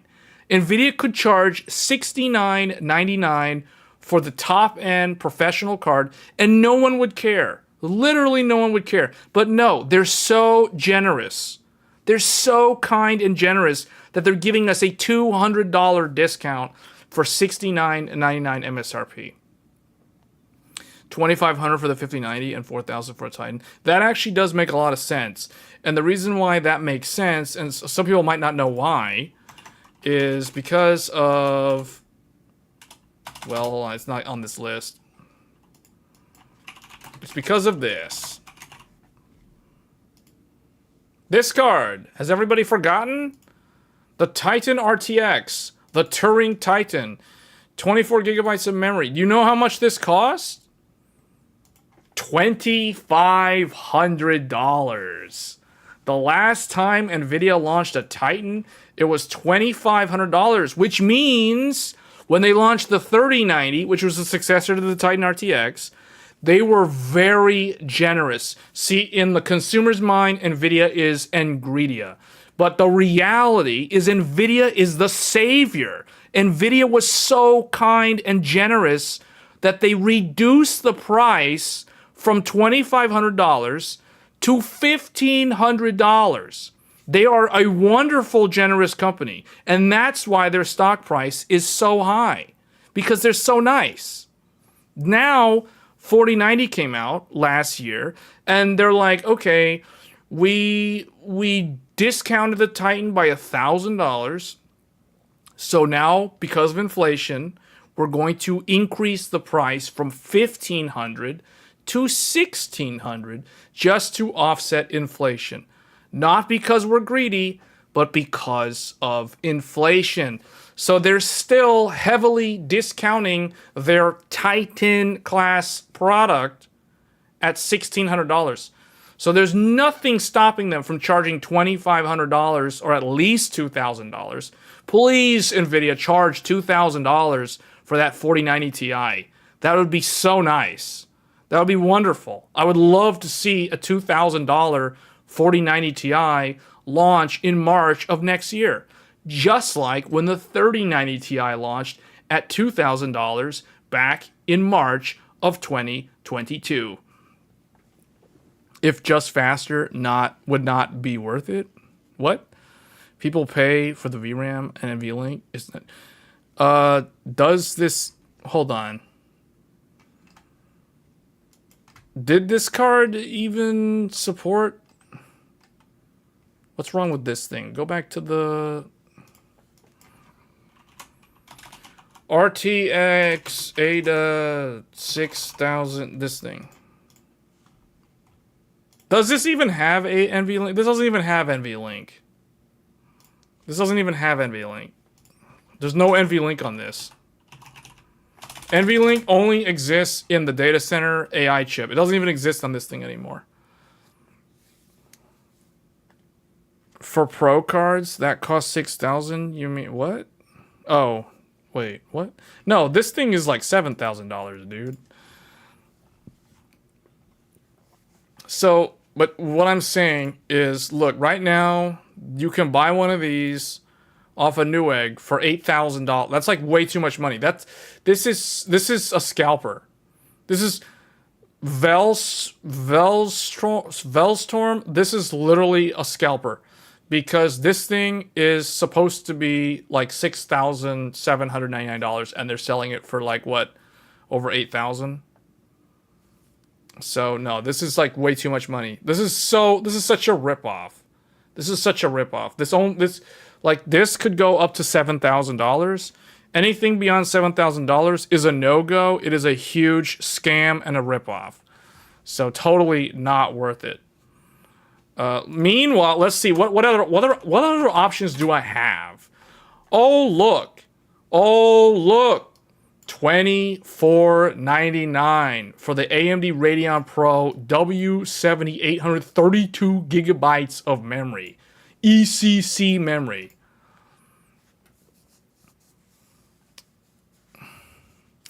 Yeah, NVLink is not on the latest one.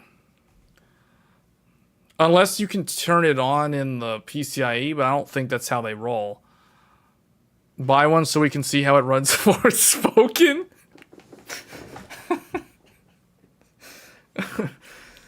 Like, realistically, this is the only one that actually kind of makes sense to me.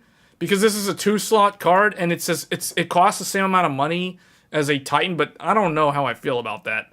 Buying a second... This is only AMD's second fastest professional card.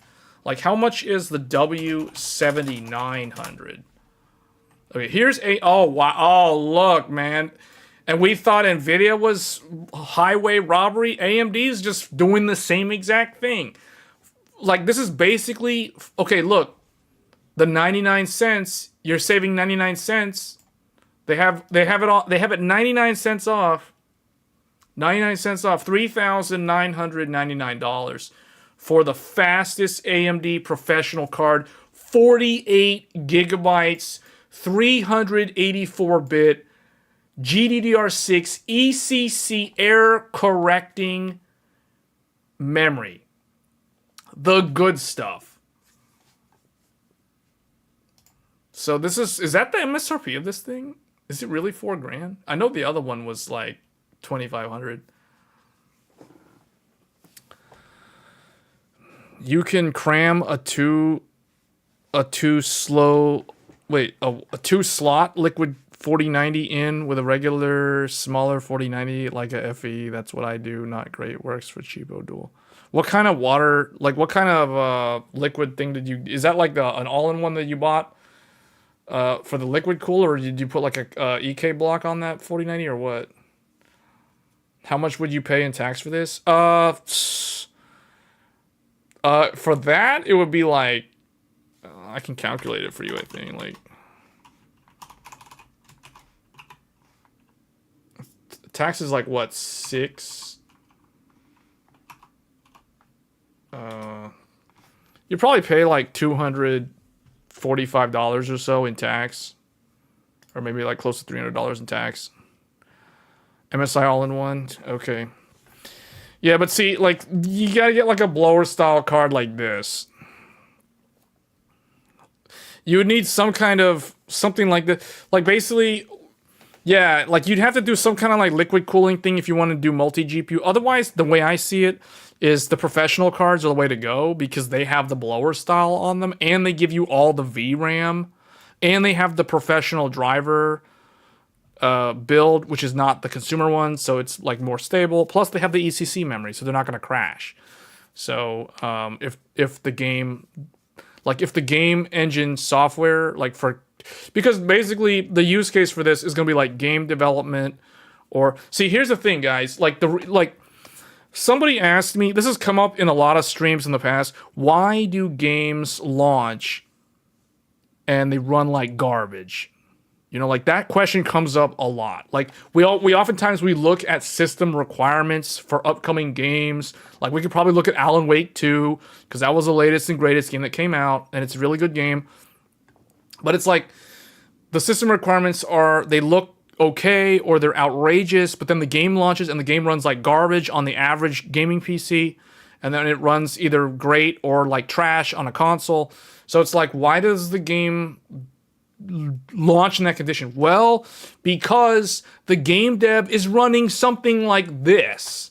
The game dev is building the game on something like this, and they're probably using some kind of like this type of GPU to test the game, and you know, like they're doing that, and then when they get the final build and they have the testers run, those guys are running on regular, like, you know, regular consumer desktops, not the actual workstation systems, but the devs are using the workstation systems. You know, they've got like a Dell or like a Lenovo ThinkStation, whatever, with like a Threadripper 5000 series in there.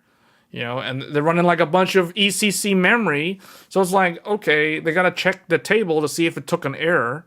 And if it's an error, maybe it was a hardware problem. Maybe it wasn't even a game problem. So, you know, like sometimes debugging is kind of weird because you're testing it, you're developing a game on a system that the average gamer is not even going to be using. Like, they're not going to have ECC memory. They're not going to have like a 48 gigabyte or 48 gigabyte VRAM GPU in their system.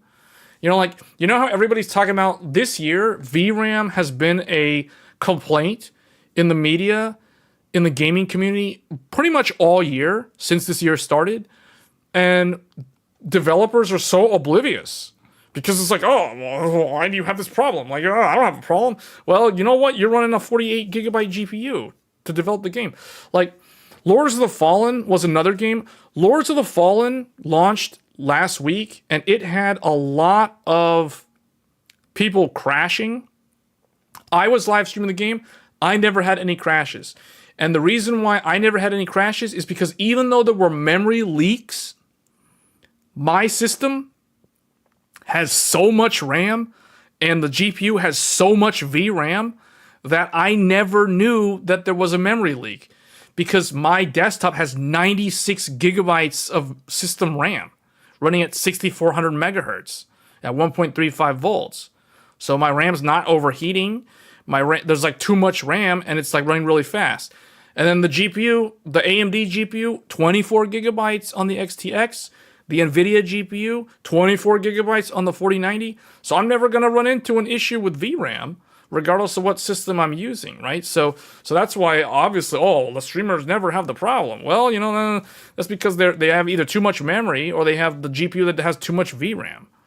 So, and the developers in the same boat. The developers have way too much system RAM and they have way too much VRAM.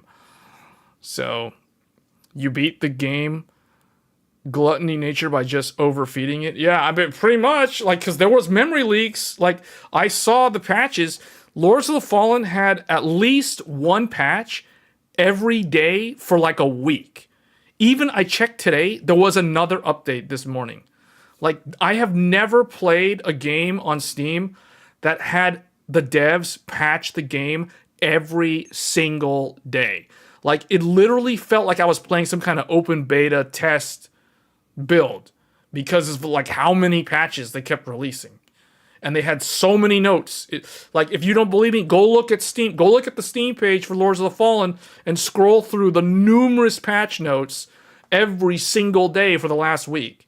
And oftentimes they're mentioning, oh, fixed stability, fixed memory leak, fixed this crash, fixed that crash, freed up some VRAM resources to make this like perform better, or like reduce the milliseconds in this area because we did this. So it's like there's so many things, stability fixes, etc., memory leak fixes. They worked with Epic Games, they worked with AMD, they worked with Nvidia, Intel. It's all in the notes. So, like, the game still runs like garbage on Intel, on the ARC GPUs. Like, go figure, right? Like, they don't know how to fix it. It's like, obviously, no one at Hexworks even remotely tested the game on an Intel GPU. It's so clear as mud that that's how they did that. And then, like, the NVIDIA cards, they had DLSS 3 in the game at launch. In fact, even the FSR 3 toggle was there. But supposedly it wasn't really implemented in code, so it's like you would turn it on and nothing was happening. So then DLSS 3, they literally turned it off and removed the toggle, so you couldn't even turn DLSS 3 on in the game. So anyway, they allow you to do it using the console command, so you can actually override it now with like a Steam command in the launch option. But anyway, the point is, developers are so out of touch with reality when they're developing their game because they're using Threadripper and they're using like this Ada RTX 6000 or some AMD whatever. Like, they're running so much high-end hardware that they're not going to see the memory leak. They're not going to see the crash in real time. They'll see it in the logs because the ECC will start incrementing errors and they'll know it that way, that there's some kind of leak or some overflow buffer, something going wrong. Right, but it's not going to stop them from developing the game because that's what ECC is supposed to do. So anyway, the point is, going back to the Threadripper system, right? Like, the system is really meant for some sort of professional workflow. It's not meant to sit there and play Counter-Strike 2 for like 3-hour sessions, or Lords of the Fallen for like a 2-hour session. That's not what Threadripper's for. So I just wanted to get that point across, because Matt mentioned a couple times, you know, like, this is kind of out of scope for my audience. Yeah, I get that, but this is still like really high-end hardware, and I think it's worth talking about Threadripper and these professional GPUs, at least occasionally, because it kind of shows people the full picture.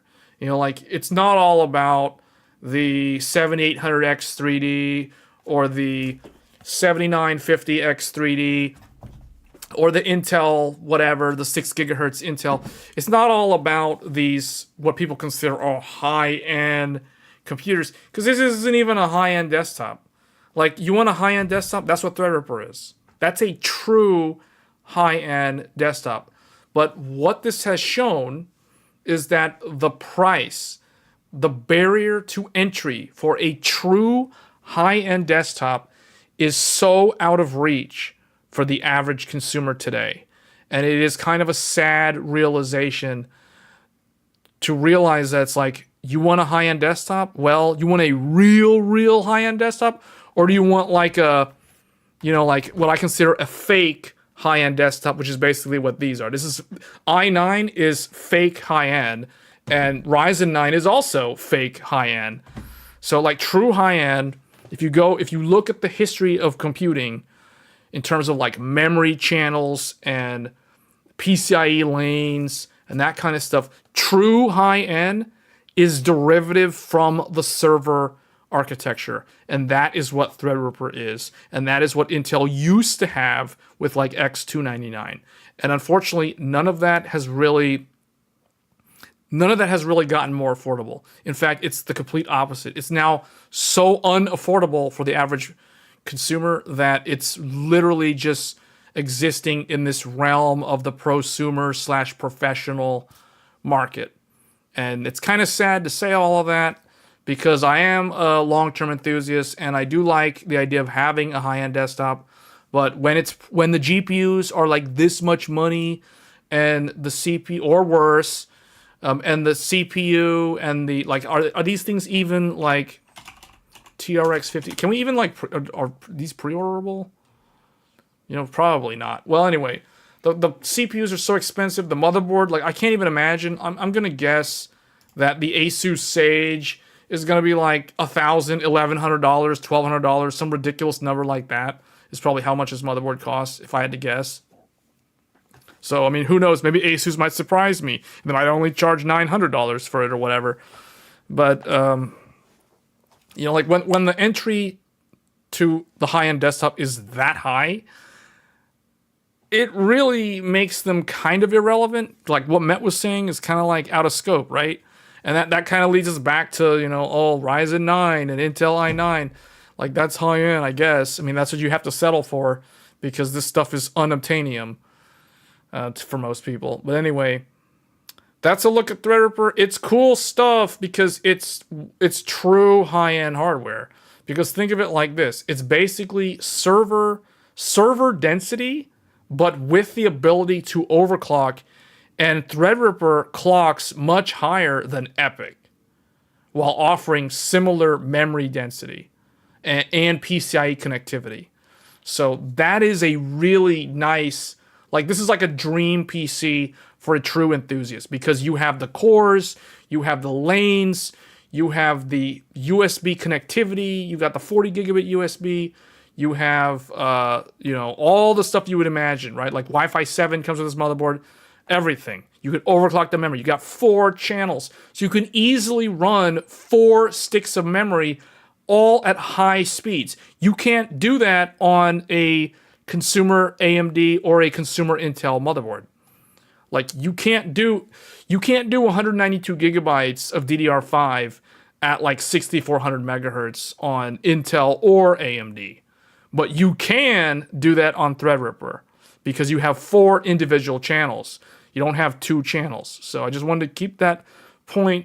I wanted to get that point across. If anything is retained from this entire live stream, just know that Threadripper is different from Intel and Ryzen because you can do, you have 4 independent channels of memory.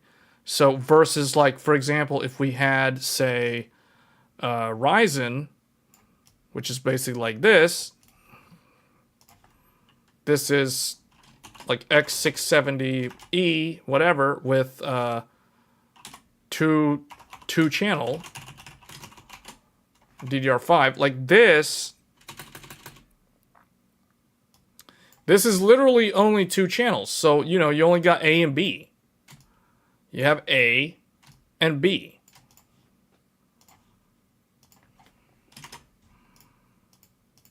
You have A and B. So if you have 4 sticks of memory, you got to daisy chain the second stick off of these 2. So if I want to run 4 sticks, I have A1, A2, B1, B2. That's going to have a lot of latency and a lot of load on the memory controller because you've got 4 sticks trying to come down 2 channels. You got 2 sticks on 1 channel. That means you're going to max out max speed at 192 gigabyte equals 4800 megahertz. And this is for Intel Z790 and AMD X670E. That's basically what you can do on those platforms if you're running a lot of memory. Now with Threadripper, we have 4 channels. So you can do A, C, G, and E. 4 individual channels, not 2 channels, 4 sticks. I'm not talking about 4 sticks, 2 channels. I'm talking about 4 sticks, 4 channels. That means that we can probably do max speed for 192 gigabyte is probably going to be something like this or higher. So you'll be able to run higher DDR5 speeds consistently with a 4-stick memory configuration. This is something that you cannot do on Intel or AMD's consumer desktop. You cannot do that. I've tried it. I have videos showing the attempts to do 192 gigabytes at higher speeds, and they don't work. They only work at 4800. JJ from Asus even confirmed that for me. Like, he even told me that, yeah, you're pretty much on because I told him my Z790 Aorus Master, I'm not able to go stably above 4800. He's like, yeah, that's what we saw internally too. So he said you might get lucky and run 5000, maybe, with a lot of voltage on the system agent. And then with AMD, same deal. Like, it's like you might be able to do 5200, but maybe you might try Gear 2. But it's like, why do that? So, you know, it is what it is. So this will be an interesting system, like, to see a lot of people do a lot of interesting tests with, because what I want to see is how the four-stick system works in terms of like the memory speeds, the gear ratio, all that kind of stuff, especially as the core counts go up. I don't think the core counts really matter though. Need good binning to get better chance at the higher speeds as well. Yeah, well, the thing is, the 2 sticks is easy. The two sticks, see, the thing is, in terms of challenge and difficulty of memory, four sticks on Threadripper equals 2 sticks on Ryzen and Intel. See, this is the thing that this is another way to look at it. 4 sticks on Threadripper equals 2 sticks on Ryzen. So whatever you can do on a 2-stick AMD like Zen 4 system, you should be able to do 4 sticks on a Threadripper. So if, like in my case, I'm doing 6400 right now. I'm running 96 gigabytes at 6400 megahertz cast latency 32. CL32 at 1.35 volts on my SK Hynix DIMMs on the Ryzen system right now, literally right now. So I can expect that I can run 4 of those exact same DIMMs on a Threadripper system at the exact same speed. Why? Because I have 1 DIMM per channel. Because this is one DIMM per channel, 1 DPC. 4 sticks on Threadripper is 1 DPC. 2 sticks on Ryzen or Intel is also 1 DPC. The reason why you can't do the high speeds on Intel and Ryzen is because as soon as you do 4 sticks, you're running what's called a 2 DIMM or a 2 DPC configuration. And that will heavily limit the speeds. In fact, let's go look at this. Let's look at this real quick. Okay, now we're going to look at Intel's official documentation. 13th gen Intel and 14th gen Intel. This is the reason why I never bought a 14900K, because I was considering getting the 14900K to do some memory testing on the channel. But as soon as I saw this document where somebody came in here from Intel and literally just copy pasted, or they just added 14th generation to this document and called it a day, that told me that there is literally no change to the memory controller, and that is very disappointing, because that was the only thing that could have possibly enticed me to upgrade from the 13900K to the 14900K. And when I saw this, that was a deal breaker. So if we look here, 14th gen processors, the maximum supported speed for, okay, this is DDR5, the maximum supported speed for a 2 DIMM configuration, 2 DIMM per channel, 2 DPC, 3600 megahertz. I repeat, the maximum supported speed on the 14th gen for DDR5, 4 sticks of dual rank memory. So I'm talking 128 gigabytes of memory or 192 gigabytes of memory, maxes out officially at 3600 megahertz. That is trash, to be frank. So, no, this is complete garbage. So it's literally no different from 13th gen, because 13th generation, again, 2 DIMM per channel, dual rank, maximum supported speed officially 3600 megahertz. That's the maximum speed for the UDIMM configuration. So that is extremely disappointing. And when I figured that out, I was like, okay, well, that explains why I can't do 5600 on 4 sticks of dual rank DIMMs, even though if you look in Intel's, like if you go look at the product page for the 14 or 13th generation, you know, it literally says right here, like right here, see, it literally says on the website up to DDR5 5600. This is the official speed for the 14900K. That's literally copy pasted from the 13900K. So that tells you they really didn't do anything. Like, this is literally a copy paste. Like, there's like nothing here. So, you know, like what they don't tell you is that if you run 4 sticks of memory, your maximum speed is 3600. So that's very misleading. You have to actually go drill into the actual documentation to figure that out.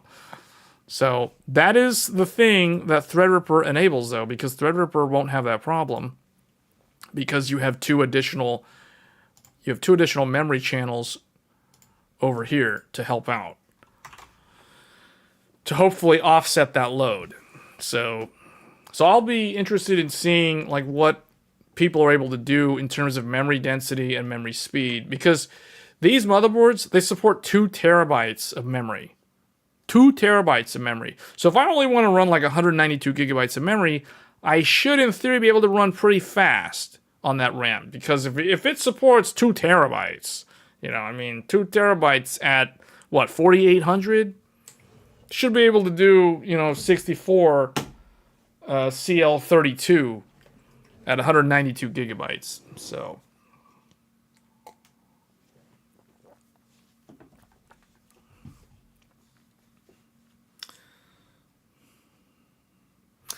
anyway, it'll be interesting to see how the Threadripper ends up doing.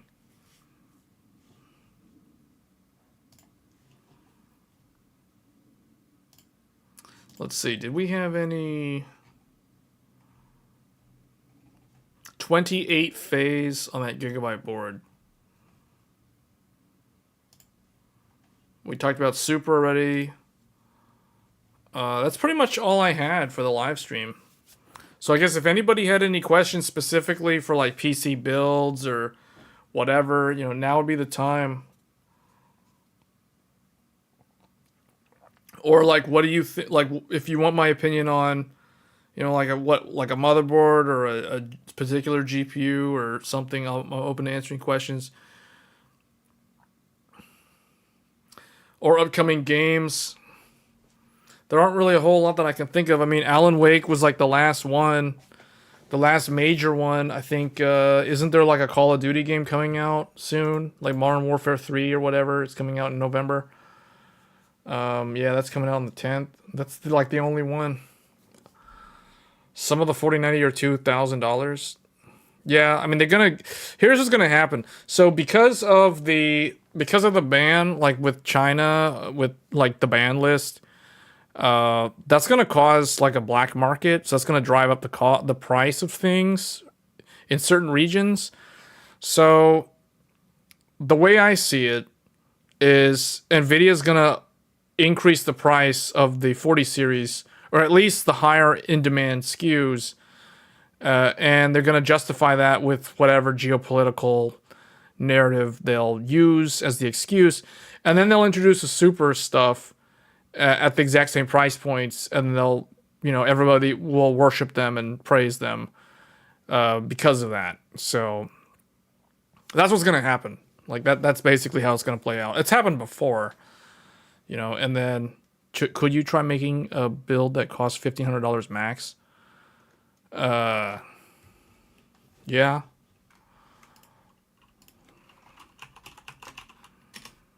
Yeah, we can. Didn't we try doing this last time? Here, let's try this again.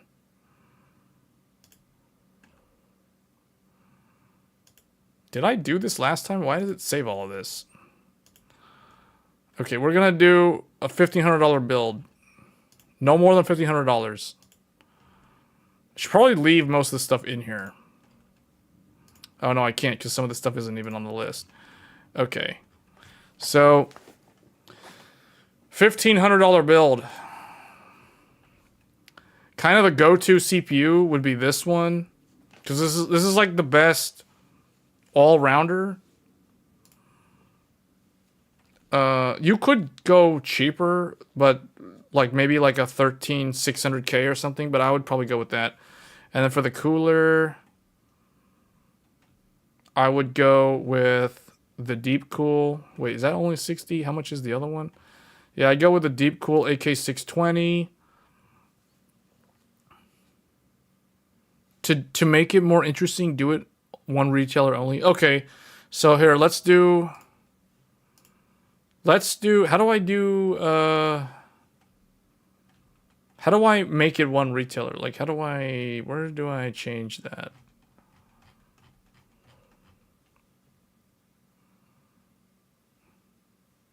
Like, let's say I wanted to do this, but I don't want it to be Amazon. I want it to be... Does anybody know how to do that? I've never done that before. We could just do Amazon only then. I mean, I was gonna do Newegg because sometimes Amazon doesn't have the GPU, the specific GPU, but Newegg usually does. So that's why Newegg is usually more reliable when it comes to GPUs. Should have merchant filter on the left.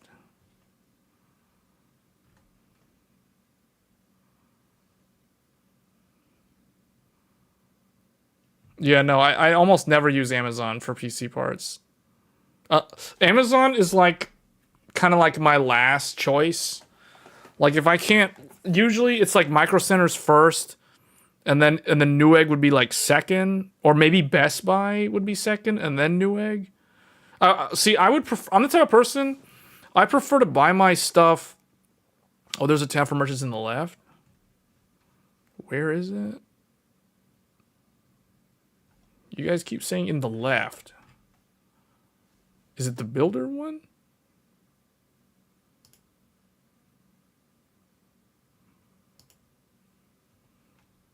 With the plus symbol?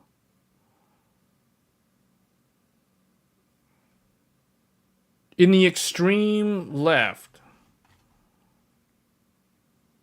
Oh, it's when you choose a part? Oh, wait, hold on. Oh, right here? Oh, okay. Okay, let's do Newegg only. Newegg only. Micro Center isn't even on here, so we'll do Newegg only. Okay. So this Newegg CPU cooler, it's still gonna be the AK620. Oh, they don't have it? Uh-oh, they don't have it. We gotta choose a different one. Wait, how do they not have this one? The Chromax, how do they not have the Chromax? The D15 is $215? Are we gonna have to go with the... Oh, wait, what? How come Newegg doesn't have any... Okay, they've got the Deep Cool AK620 Zero Dark.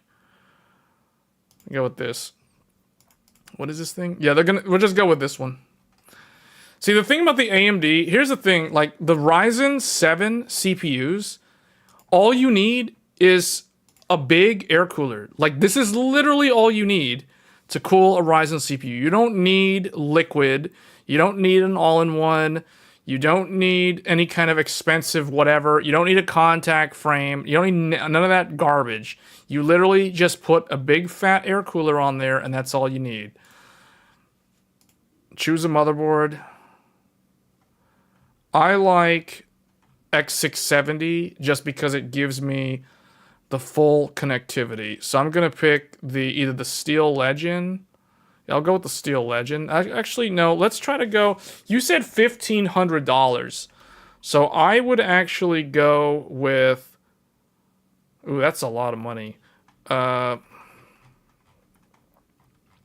about the B650E Tai Chi Lite? Let me see. Yeah, how about this one? This one, the B650E Tai Chi Lite, still has the debug code down here. So, and look at that. You get a lot of USB. You even get Thunderbolt on this motherboard right here. This, you can see the little lightning bolt symbol. That is a USB 4 port. You got the clear CMOS. You got the Wi-Fi 6E, the BIOS flashback, everything included. So this is actually a really nice motherboard. I like this one. $279. Let's get this one. You would still get a contact frame so thermal paste doesn't seep under the... I mean, I've built 3 different Ryzen like AM4, or not AM4, AM5. I've built the 7950X3D, the 7950X, and the 7700X. And the 7700X, I had to take it apart and like repaste it because I moved it to a different system, to a Linux system. And I never had any issue with thermal paste like seeping under it. You just don't put that much thermal paste. Like, you only have to put one dot in the middle, and it spreads out like a big circle. So, yeah, I've never had that problem. But I get why people put the contact frame. I just don't think it's necessary. I would do 96 gigabytes. Hold on. I want 2x48. And we want... this one. This is, you guys want to know what memory I'm running? This is what memory I'm running. I'm running XMP 6400 on an AMD system, totally fine at 6400 megahertz. So that's what I would do. What's our cost right now? Oh, we're already at $1,000. We're getting really close. So we're gonna have to go with some cheapo Crucial P3, probably PCI Gen 3, 2 terabyte. Let's go with... Wait, what? AMD? Wait, what? AMD? What? No, let's go with Crucial. Where's 2 terabytes? 2 terabytes for 100. 2 terabyte. Yeah, this one. You get this one. That's PCI 3.0. Yeah, that's the slow stuff. It's good. Just built everything in the motherboard box. Wait, what? Oh, we have to put everything. Marcelo said put everything $1,500. We're gonna have to like reduce the motherboard, man. This is too much money. The RAM is too much money. We only have like a few more dollars. We haven't even put a GPU in yet. I guess nobody asked me. Like, no one specified what was the resolution. Like, do we have to include the monitor and everything? Do we need to include the monitor? Yeah, you're right. Actually, we probably shouldn't do like 96 gigabytes.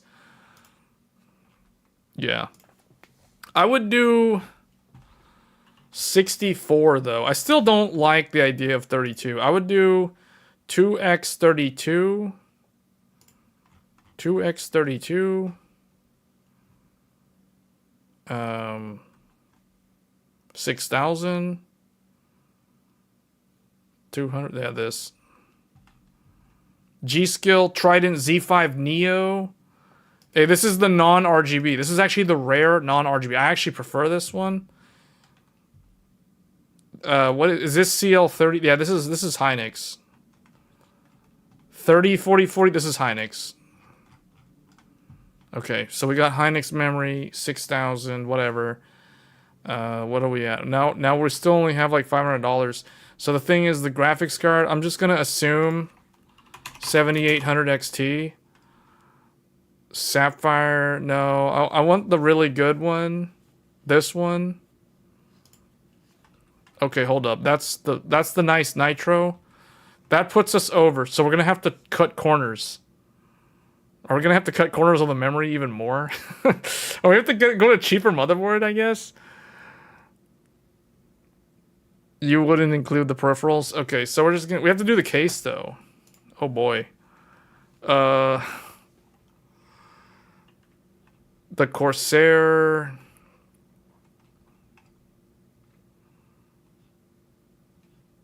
Fractal Design Torrent. The power supply needs to be like a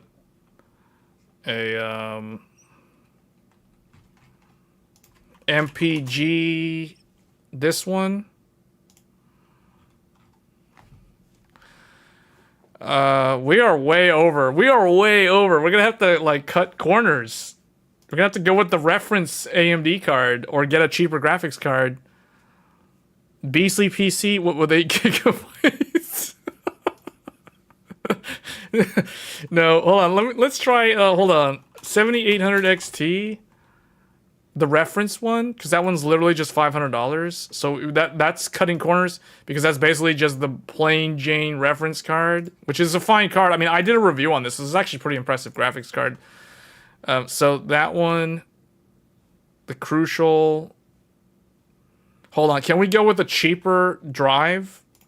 Like, look, the easiest way to do this is PCIe Gen 3. You do PCIe Gen 3. And then you choose the cheapest 2 terabyte. What are these capacities? What is this? I guess we have to go down to a 2 terabyte. Yeah, well, that's a lot. That's a lot of 2 terabyte. They don't even have any of these. Why are these things so expensive? Where's the actual... Man, what happened here? Like... 2 terabyte... I want a 2 terabyte for like less than $100. And it has to be a M.2. Because Micro Center has those all the time. I can't believe that one's like 115. 115.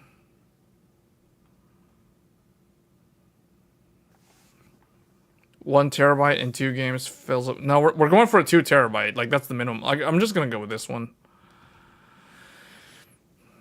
PCI Gen 3 is all you need. PCI Gen 4 doesn't really do anything. PCI Gen 5 does actually do things, but it's only in games that use direct storage. So this is the way to save money.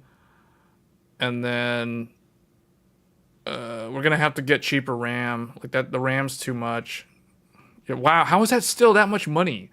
Oh, because the case. You have to get a cheaper case. You have to get a cheaper power. Well, that power supply actually is still. You have to get a cheaper case. Okay, let's.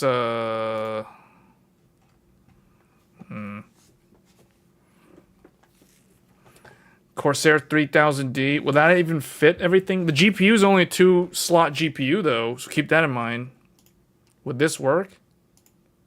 Does that look like that has? That looks like that has enough space. $70. This Cougar Gemini thing. This looks like it has no airflow. Get that Corsair. We're bringing it down. Hold on. Let's see. What else? We're Where can I cut corners? I guess the motherboard. We have to get a cheaper motherboard. Oh, that's a pretty good motherboard. That 279 is actually the cheapest motherboard you can get that has the postcode debug. So I really like that Tai Chi Lite. That is a super good motherboard. But I guess like B650. Let's just do B650 then. The cheapest B650. See, I don't like all these M-ATX stuff. I refuse to buy an M-ATX motherboard. It has to be a full ATX. There. This one. Is this that's an M-ATX. So this one from MSI. There. It's almost there. We're almost there. I guess we have to get cheaper RAM. Get 5600. Get 5600 RAM. That's all you need. Just do like 64 gigabytes. 2x32. And then the price. The lowest team group. 52. That's AMD official spec. This is AMD official spec, which we know will work fine. See, the thing is, this type of memory, if you run the official spec memory, the memory training is actually really fast. But anyway, we're trying to cut corners, so we're gonna have to go with. I ideally want to get something that can do like 5600 at least. I actually have this RAM. This RAM is what I'm running in my Linux PC. My 7700X with the X670 Aorus Elite is using this memory. 64 gigabytes, CL40. Yeah, this is Micron. This is the trash tier Micron memory, but it's very good. I mean, it's low voltage. It doesn't generate any heat. So, I mean, that could be one way to go. But let's see. We've got some Team Force with DDR. Yeah, right here, this stuff. Oh, we're still over by like $100. We have to shave $100 off of this somehow. I guess we have to go with a cheaper CPU, but I feel like the CPU and the GPU are the things you really don't want to compromise on. That leaves the power supply. We don't need that Gen 5 connector on that power supply. That was the only reason why I chose that one. So a Corsair RM850 for 134. How much is this? We're still over by like $100. I don't know where else to cut the corners. The case, just get an even cheaper case. But we need to come down like $100. Fantex Eclipse. Would this work? I mean, this has a mesh front. Okay, we'll go with this. Oh, we're getting close. I need like $60. $60 off. Or about $70 off. It's like... You know what? One way to fix this would be to go with the Ryzen... Here, I got an idea. I know how to fix this. I know exactly how to fix this. There. You know, I chose this.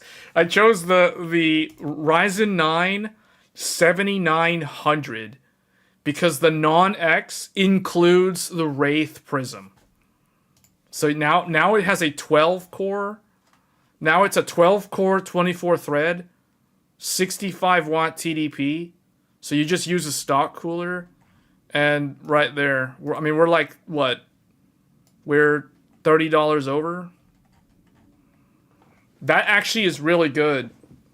The Wraith Prism on a 65 watt 12 core is actually super good.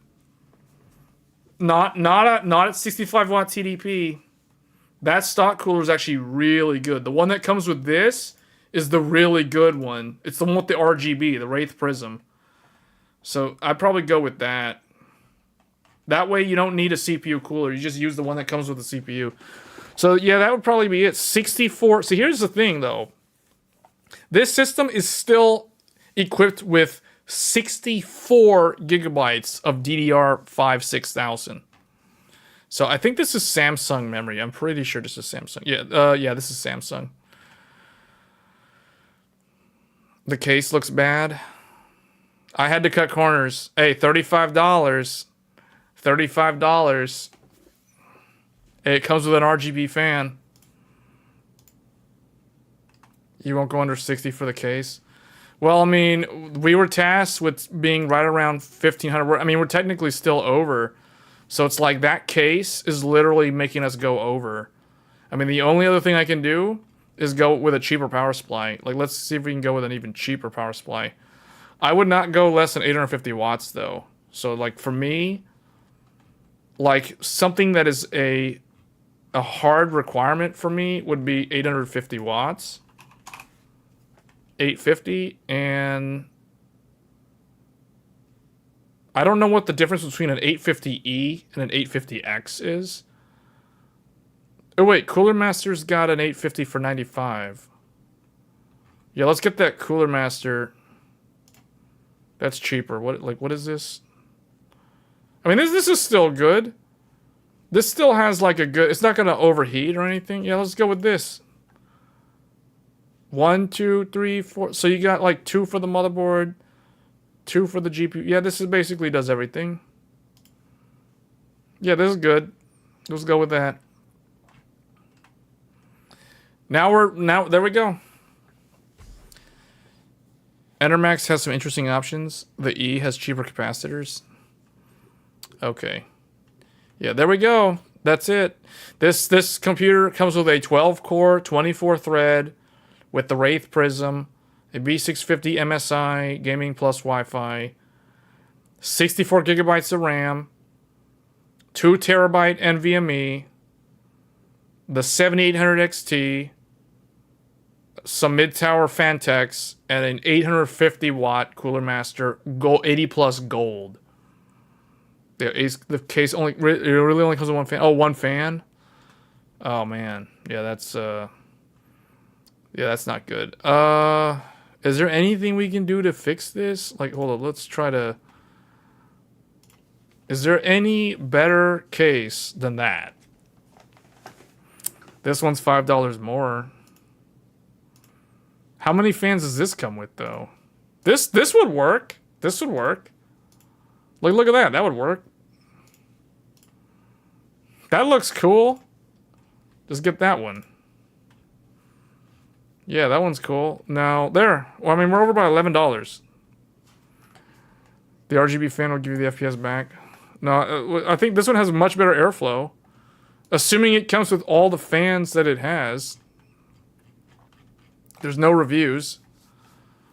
So, yeah, that's good. This was originally a $70 case, so I assume it comes with all the fans that are in the picture.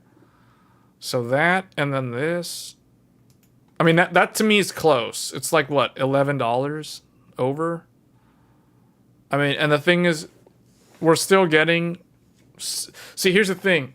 With this build, the things I did not compromise on, it has to have 64 gigabytes of memory, because I don't believe in 32 gigabytes of memory. To me, 32 gigabytes is the bare minimum in 2023, and we're about to go into 2024. So, like, 64, maybe 48 gigabytes. Maybe 48 gigabytes. The case has 2 fans. I mean, that's enough. You just do 2 intake, and then the air, it was just positive pressure. Yeah, I mean, you could either do both in the front, or you could move one of them to the back. What I would personally do, I would just leave the 2 in the front, and then it would just have positive pressure, and that's probably going to be fine. The CPU fan will just push the air out naturally. So, yeah, that's what I would do. And the GPU would just probably dump the heat. The problem is the GPU would dump the heat in the case. Like, this is going to be a problem. So, maybe one of those fans has to be relocated to the back as an exhaust. But it would work. So, we've got... Basically, all the essentials are here. 64 gigabytes of memory, 2 terabyte NVMe, 12 core, 24 thread, 850 watts, and a 1440p capable GPU. I mean, I think this is good. For $1,500, this seems like it's reasonable.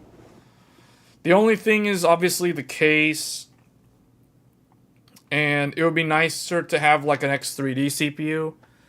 But this includes a box cooler. I mean, the only other one, like if we were going to change this to Intel, like let's see what I would do. Because if we change it to Intel, the only thing, everything stays the same. Literally everything stays the same except the CPU and the motherboard. So let's see, if we do Intel, then, hold on, let's remove these.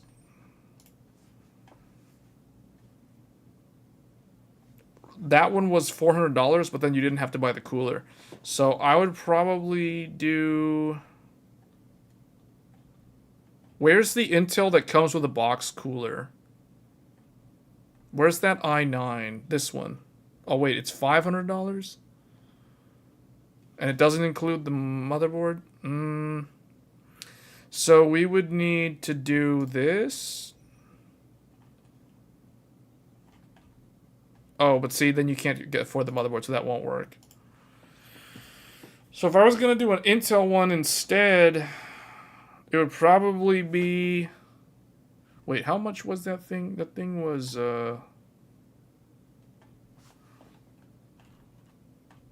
7900 was $400. So that means the Intel CPU needs to be like $200. Because I have to buy the motherboard. Oh wait, no, it can be $300. It's $300-ish dollars. So probably the i5. And then I still need to buy the cooler, and I still need to buy the motherboard. So the motherboard, I would get the cheapest one that has an OK VRM. That's a Z690. Velocity, what? This one. Yeah, I'll probably get this. That looks okay. We'll go with that. How much is this? Whatever, just add it. Okay, so this one, where are we at? So we have enough budget for the cooler. So we would need to get the deep cool. This thing. Hey, the Intel one is actually under. So, but you are getting a CPU that has, what? This is 14 core? So it's 6, so it's 12 plus 8. So this is a 20 thread. So this is a 20 thread processor versus the 24 thread that we had on the AMD one. So it's 6 core plus 6 thread. And then you have like 8 efficiency cores. So something like this. So this would be like the Intel one. So this one actually came in under, surprisingly. So the i5 is maintainable with the deep cool air cooler. Like, this is not going to cause a problem. Now, if you run this in unlimited power mode, then yeah, it's going to overheat at 100 degrees. But, well, actually, no, I take that back. I don't know if the i5 does that. I forget what the i5... Well, in unlimited power, it probably would. So, yeah, which is basically how they run out of the box. What do you think about $150 more for peripherals?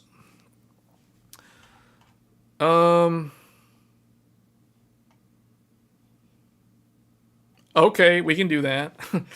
$150 more. Okay, so basically $1,650 is the max.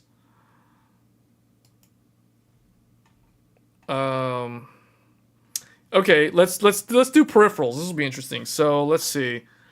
I would recommend the... Is there a way to search by the brand? Where's Audio Technica? I would recommend Audio Technica and the...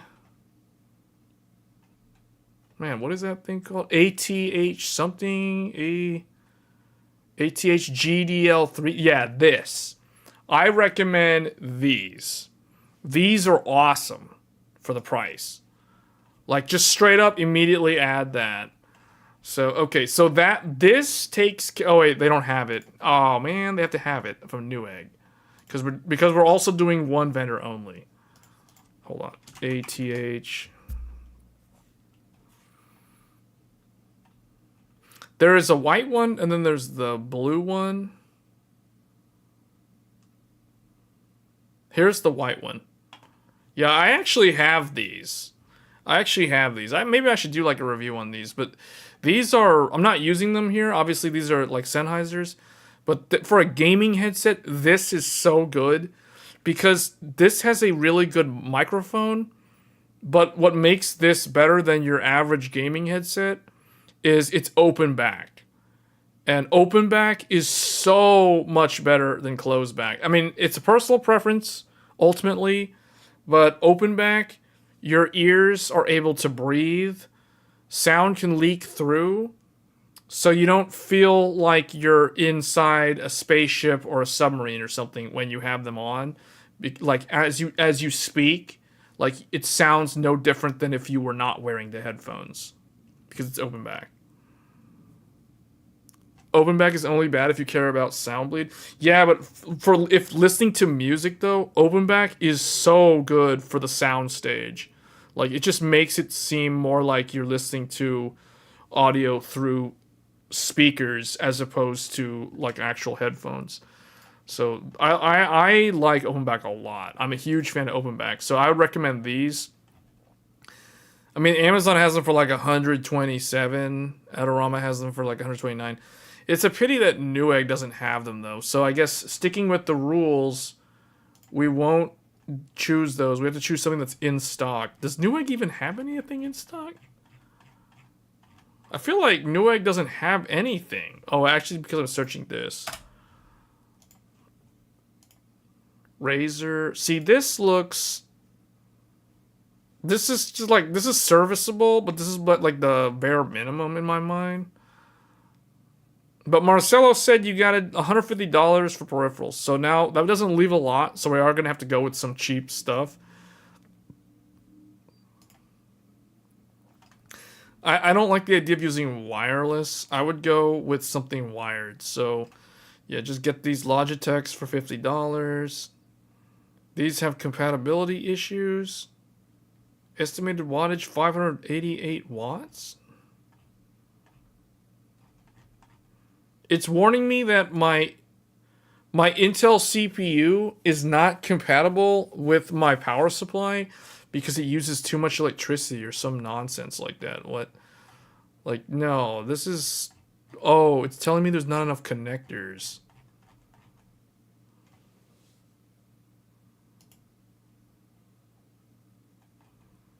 The ASRock Velocita supports this thing with the BIOS. The motherboard is using older BIOS. Some physical dimension constraints are currently not checked, such as CPU coolers and RAM clearance. Oh, man. Hold up. You know what? No. We're not doing that.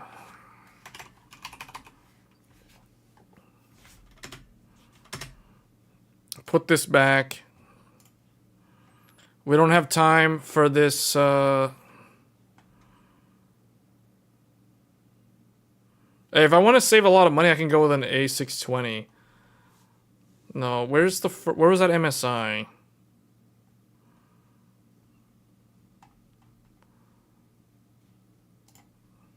Was it this one? No, that's not the right motherboard. Where's that ATX motherboard? It was the MSI something. This one? This one. You plan on playing Alan Wake 2? I wasn't planning on it, no. We can look at the benchmark results, though. Is it good? I mean, I saw, like, the IGN review. It seems like it's a good game. There, that fixes the compatibility problems, but that does reduce our budget. So anyway, now we need to add We need to add peripherals. So I added the headphones. We have to add a keyboard. The keyboard. Whoa. Hey, this looks good. That looks good. Look, that's basically what, $20 for a full RGB? Is this a membrane keyboard? Get that. That's good.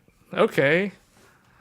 And then that's Rosewill. That's Rosewill. For those that don't know, Rosewill is the private label for Newegg, or AKA the Newegg brand.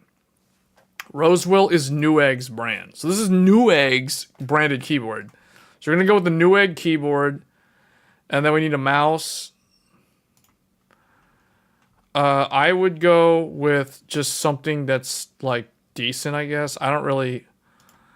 Like, I'm using the MMO mouse, but I don't know if that's really necessary for this build. So I would probably recommend the Rosewill. Hey, it has the back and the forward button. That's all that's needed. Yeah, let's get that. It's wired. I don't do wireless peripherals. I don't do wireless headphones, wireless mice, wireless keyboard. No, I like all the wired stuff because I don't have to deal with batteries dying. So yeah, wired mouse, wired headset, wired keyboard. Yes, that's how we do it. So there you go. And we're still, you said 150, so basically we could have gone up to 1650. So we're basically we're still under the budget. So I guess the only other thing I could think of is like maybe a webcam. Because laptops have cameras. So for like video conferencing for like work or something. So you would have to get one of these. How is the C920 not in stock? Oh wait, here it is. There. The Logitech C920S. There. I mean, we're like, what, $2 over? We're $2 over, but it's so... I mean, we're $3 over. It's so close. Almost $4 over. It's so close. I mean, that's... And the thing is, I feel like these peripherals will totally be fine. Now, this is probably not a mechanical keyboard, but, you know, who cares? It has RGB. That's really what matters here. Rosewill doesn't sell webcams. Oh, maybe they do. Add another webcam. No, unfortunately they don't. I'm sorry. They don't have one. Yeah, so just going to go with the Logitech. I mean, I could go with a cheaper one, actually. I didn't try to look at a cheaper one. Or maybe we can get a cheaper one to stay under... There's some really cheap ones here. Although, that one makes sense. The only one really is probably just like this one. This one. I don't know anything about this brand, though. That's the only problem. And it's like, what, $5, $4 cheaper? Oh, wait, Logitech C310. Which I don't really know anything about that one. I'd probably just get, like, maybe... one of these. The thing is, $3 over, but it can do 1080p.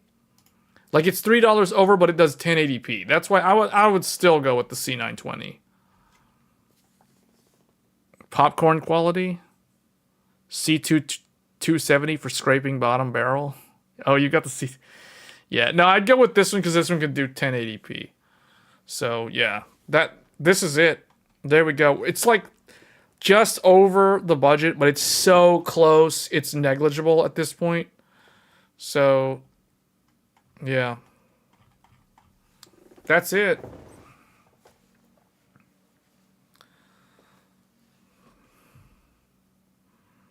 And the thing is, thermal compound isn't needed. None of this other stuff's needed because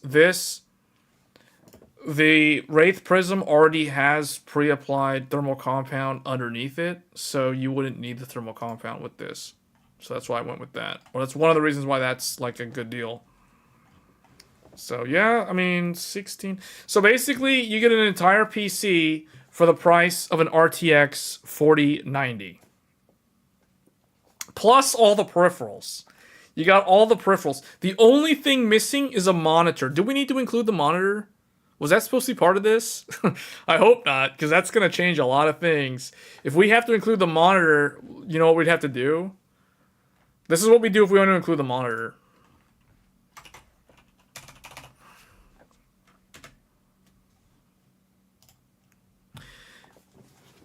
If we're going to include the monitor, we have to drop down to a Ryzen 7 because gaming performance won't really drop off at all by dropping down to this. And then we'd have to include the monitor because that would make back like, okay, $1,650. So we basically have about $100 for a monitor. Okay. So let's see. What's the cheapest 1440p monitor possible? Which I highly doubt we're going to find a 1440p monitor for $100.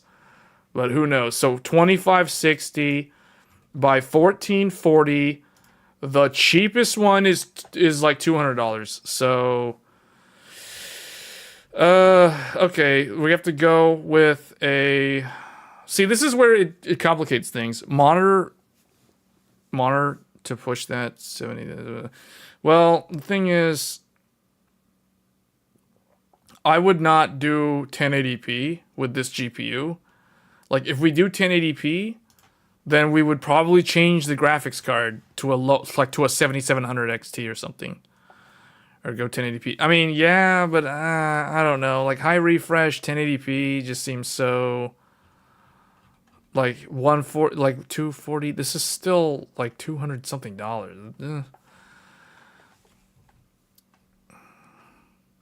Like, if I was gonna buy a 1080p monitor, I would buy a 22-inch monitor. I wouldn't even buy any of this stuff.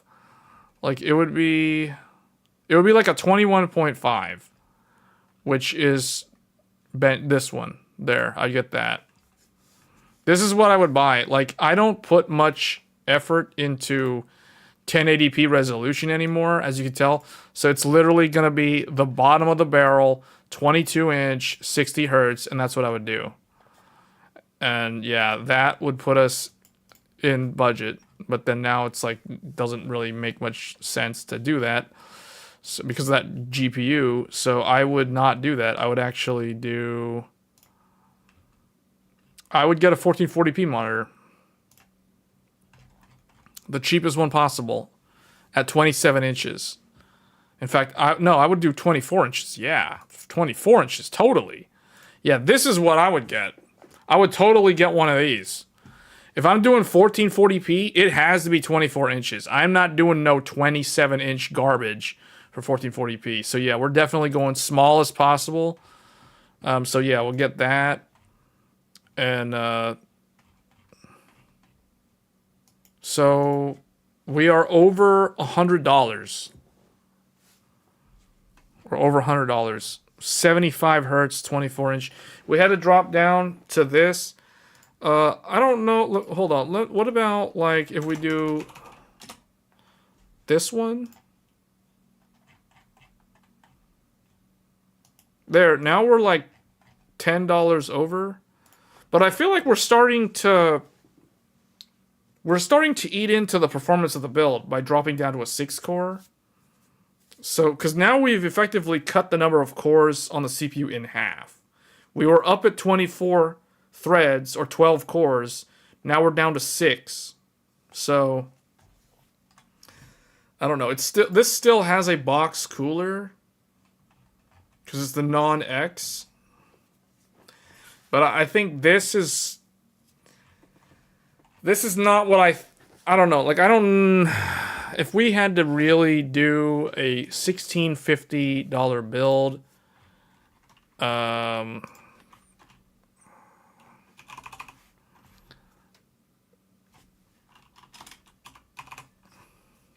with this one. That would be the CPU.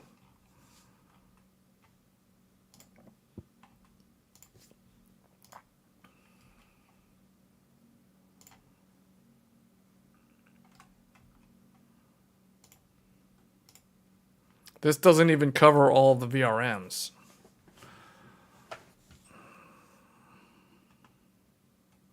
See, the problem with all these motherboards that are like $140 is they don't have the VRMs covered. So it really hurts It hurts the ability to lower the price. The only thing I could think of is get cheaper memory that's not DDR5 6000. But I'm still going to do 2x32. It's just I'm going to end up with like 5600 or 5200 megahertz. Yeah, I get this Corsair. Wait, no, that's a good price though. See, that doesn't even go. Man, this you really can't beat that deal on that team group. This is like a really good deal. So we're kind of stuck, like unless. Yeah, that monitor is $200. Like, we still end up being like $100 over just to fit the monitor in there. But that does everything. This basically is the full system. Like, no stop. You have the camera. If we really wanted to take the camera out, just remove the camera, then that's $60. Then we're within budget. But, like, you know, the only thing I can think of is get a cheaper headset. So, but like literally everything here is the full package. Like everything. Okay, you know the one thing that's missing is Windows. Windows is missing, but you know, like you can just install Windows from a thumb drive and then just use one of those keys. There are literally so many YouTubers. Man, I probably need to get one of those, like URCD keys or whoever. Get one of those as a sponsor or whatever. But, like, you can just get one of those, and then that takes care of the operating system. That's, like, what, like $10 or whatever, $5.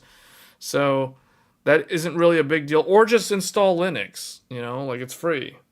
But, yeah, this is basically all the hardware. Like, all the hardware, all the peripherals, including the monitor. It's a 1440p monitor. Everything is in there. And it's good to go. So, that takes care of pretty much the whole thing. The motherboard's not some cheap motherboard that doesn't have any VRM cooling, so it's actually an adequate motherboard that has everything that you would need. So, there's that. But yeah, that's it. So it's around, basically, $1,758. So it's the price of like an AIB 4090, essentially, is what you'd be paying. So you, for the price of a 4090, you get an entire system, including a monitor and including all the peripherals.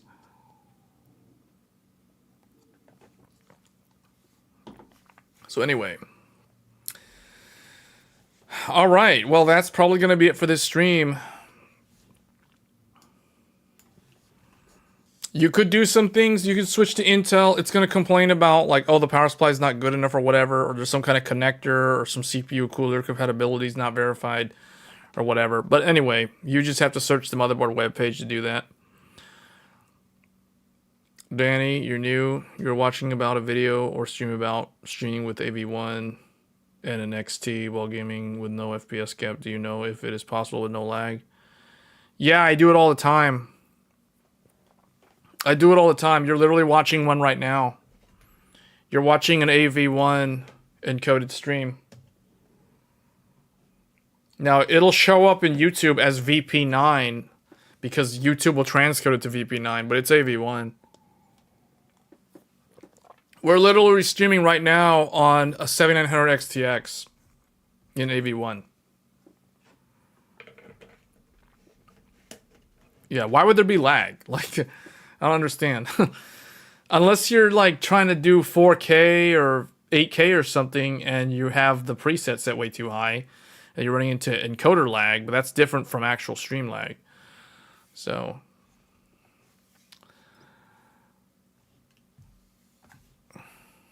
but yeah, I mean, all of my streams are done with, like, I'll do game streams. You want to go, you can check the, I think we did like Lords of the Fallen last week on the XTX. Somebody literally came into the stream and said that that was like the best looking Lords of the Fallen stream they've seen also. Oh, so you got, show me on the, no, it's all there. You found your channel researching value workstation builds with, hard to find people testing larger. Yeah, I know. For some reason, nobody wants to test higher memory. And we talked a lot about memory on this stream, actually. We talked about Threadripper. Because the focus of this stream was actually on Threadripper. So Threadripper can do higher speeds, or the idea, at least in theory, it should be able to do higher speeds with higher density because Threadripper features 4 channels, 4 individual channels, whereas Ryzen and Intel only have 2 channels. So as soon as you go to 4 sticks of memory on a 2-channel system, you overload the memory controller and it can't do high speeds. But when you have 4 individual channels, you should be able to hit higher speeds with 4 sticks of memory. So that's something that we talked about earlier. We went into a lot of documentation.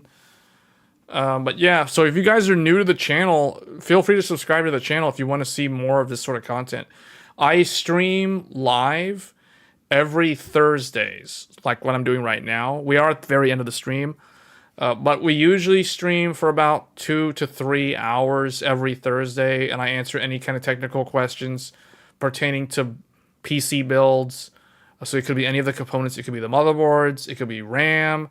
It could be CPU, GPU, even all the peripherals. We just did a PC build challenge for a $1,500 budget. And then we added like $200 extra for all the peripherals. And we managed to do that. We were like $100 over because of the 1440p monitor. But anyway, like we do all that kind of stuff. So if you're interested in that, then, and you want to keep in touch with the channel, definitely subscribe to the channel.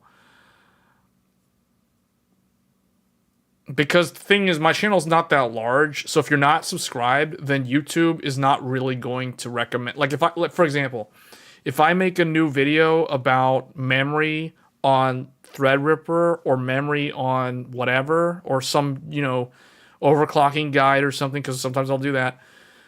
Because my channel is small, YouTube's not really going to recommend my videos. So if you're not subscribed, you're not really going to know when I release a new video.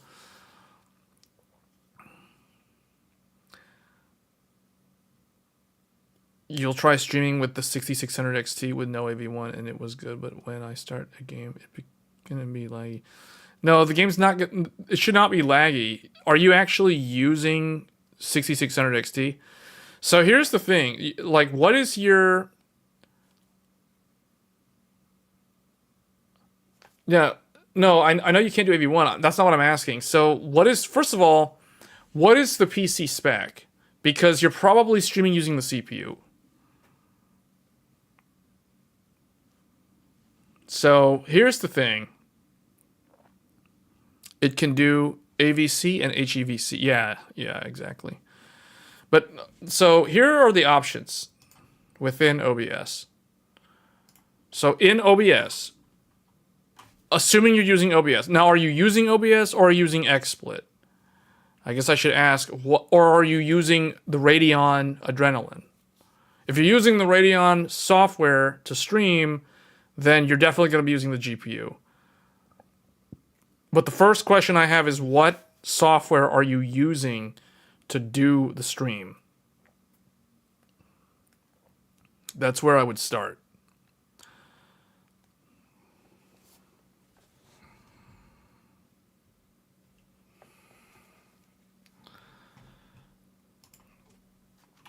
So, because there are several options, but it depends on what you're using to stream.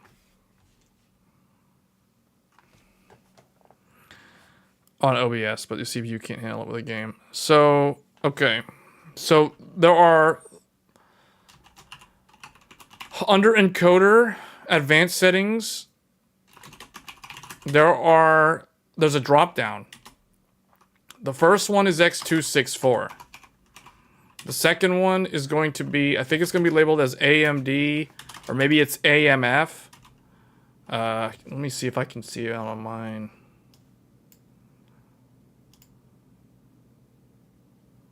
Yeah. Okay. So it should be labeled like AMD hardware H.264 AVC or something like that. And then AMD hardware H.265 HEVC. And then that's basically it, I think. Unless there's some other ones like SVT or SVT, something like that. So, which one of these are you using? Assuming you see all three of those as options.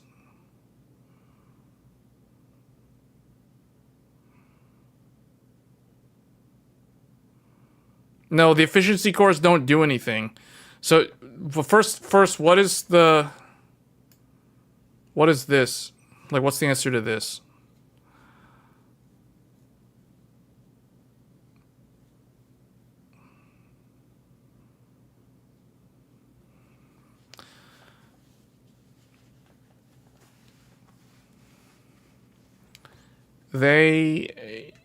What? No. That's not what I'm asking. What have you selected for your encoder?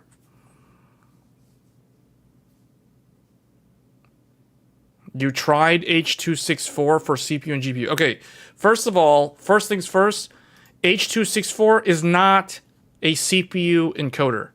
If you select X264, this is the CPU. This means that if you have this selected, this means that the CPU will do all the encoding. The GPU will literally do absolutely nothing when it comes to encoding a live stream. So this is the wrong choice. That's the first thing. The second thing is you can choose this, H.264. Now, what platform? It sounds like you're trying to stream to Twitch. It sounds like you're trying to stream to Twitch because you don't see this as an option. Because what I recommend is this one.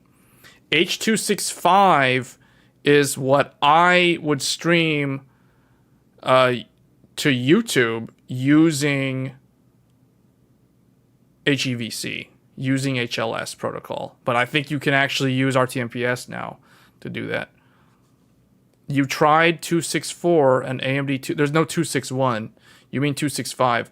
You need to use 265 HEVC. Now, you're streaming to what platform? I don't know what platform you're streaming to. I assume you're streaming to Twitch. If you're streaming to Twitch, first of all, Twitch is terrible. So unless you're already a large channel, I don't even recommend bothering to stream to Twitch. HEVC is slower, it lags even when... Are you streaming to YouTube? Are you streaming to YouTube? HEVC doesn't lag because that's what I have streamed with pretty much all year, and there's literally no lag. So you have some kind of setting wrong because HEVC is way, way better than ABC. Okay, YouTube you can stream using HEVC. Twitch, as far as I know, you cannot stream in HEVC. They will not show your video feed if you try to do that. As far as I know, it's been years since I've tried to stream on Twitch. All I know, the last time I checked, they only support AVC. They don't support HEVC, but I think there was talk of them adding AV1 at some point. No, it supported too. Oh wait, Twitch supports HEVC. Really? Because that's the first I've ever actually heard of that.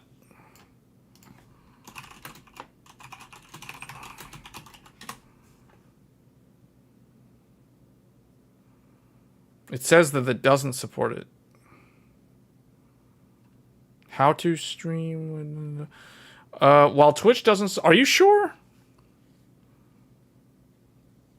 Are you sure Twitch supports HEVC? It says on just searching Google, maybe I'm reading some old article. Okay, basically, here, let me tell you something. If Twitch allows HEVC, use HEVC. And for YouTube, you should be using HEVC. Do not use AVC. Do not use X264. The secret sauce is HEVC. Yeah, but I don't know if they'll allow it. I don't think Twitch will allow the video feed. If you select it, I don't think they'll allow it. I can't find anything...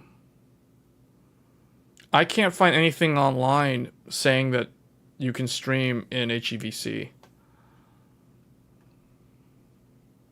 I feel like I need to make another video on this topic because I feel like there's a lot of misinformation and there's a lot of people that I mean, this conversation with Danny is actually a really good one because it shows that there is a lot of people out there that are confused and don't actually understand.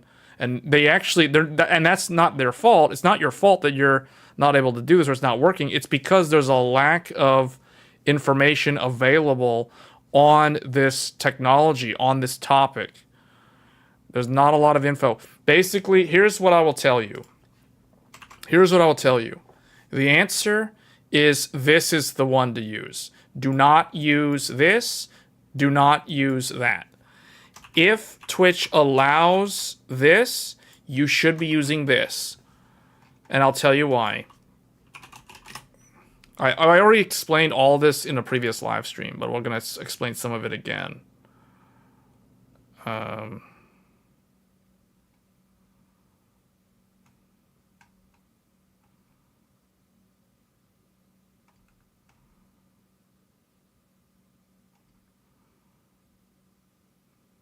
Okay. So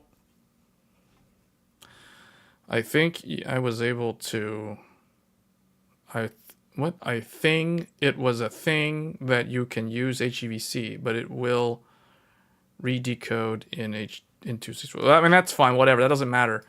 If it allows you, like, okay, here's what I'll tell you. If you stream to Twitch in HEVC, and you can get a watchable video on Twitch, then that is the way to go. That is what you need to do. Do not use the other ones. And here's the reason why. This is the CPU encoding. This is the GPU encoding. This is also GPU encoding. Now here's the thing. This H.264, also known as AVC, is a technology from the year 2003. So when you choose to use H.264, you're using a technology that was invented in the year 2003. That's how old that technology is. Meanwhile, HEVC is a technology that was developed in 2014. So this isn't even new either. But this is significantly better, significantly more modern than the ancient AVC. This is the reason why it is mind-boggling why a large video website like Twitch has historically, as far as I know, doesn't actually have official support for HEVC. Now, I understand the reason why they don't, or they haven't for so long, is because HEVC has licensing fees in order for people to use it. Now, obviously the GPU supports the standard, which means that the Radeon team, in this case AMD, has purchased the license agreement to use HEVC or provide it as a tool to the end user.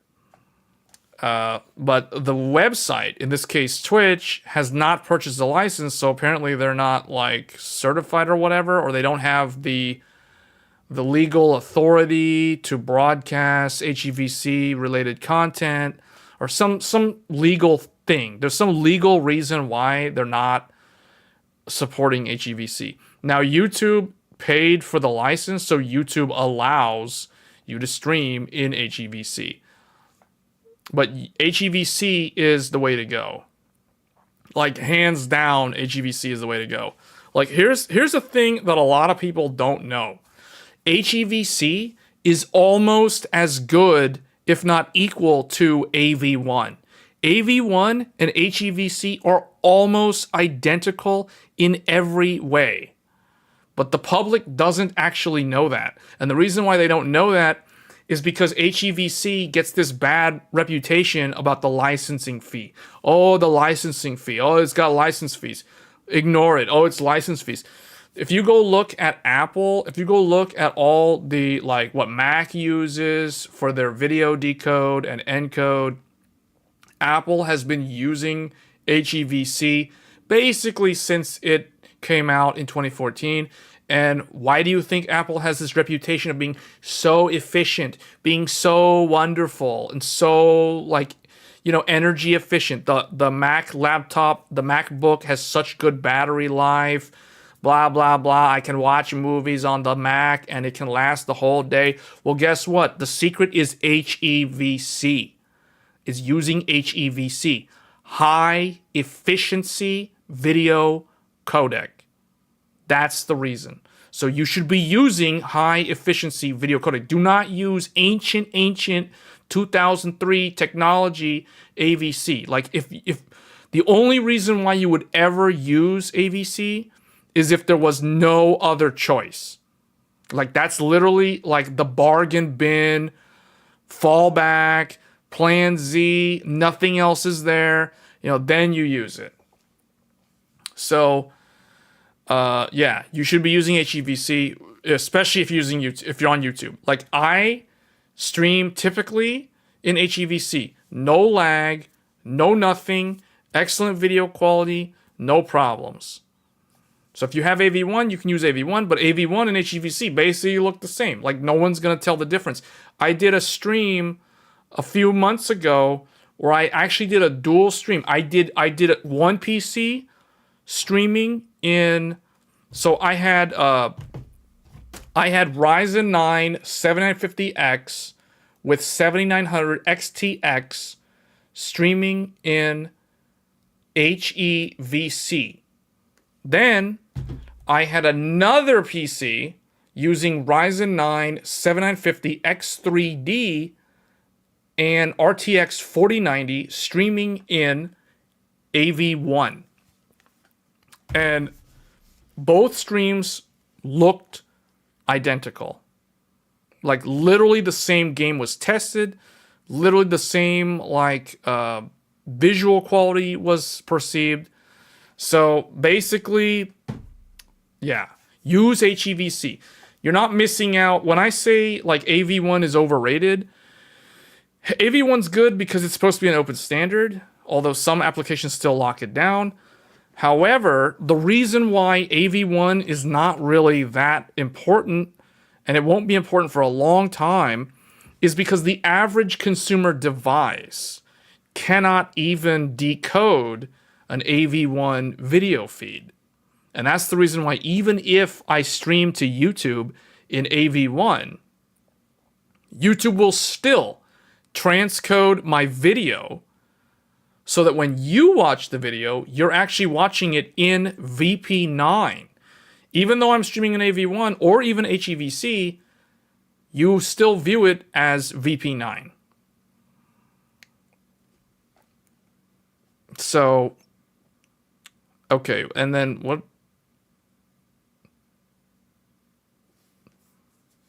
So, since they are on... Wait, what are you talking about? Okay, why are you talking about the CPU, though? The CPU has nothing to do with what we're talking about. Your actual workload. I'm confused why you're talking about the CPU. Everything that we're talking about is having to do with the GPU encoding. And also, like, the stream lagging is not going to happen if you're using HEVC. So I'm not exactly sure. You have some other thing going on. With the chat? What chat? The stream... What? I'm a little confused. Why are we talking about cores? Like...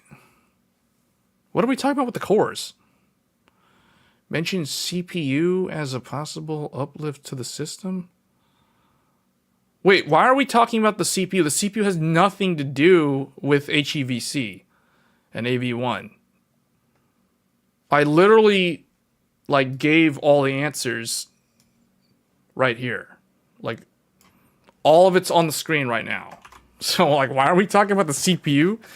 Changing the CPU isn't going to do anything. Like, that has nothing to do with streaming in HEVC or AV1 or any of that stuff. You need to switch into live chat.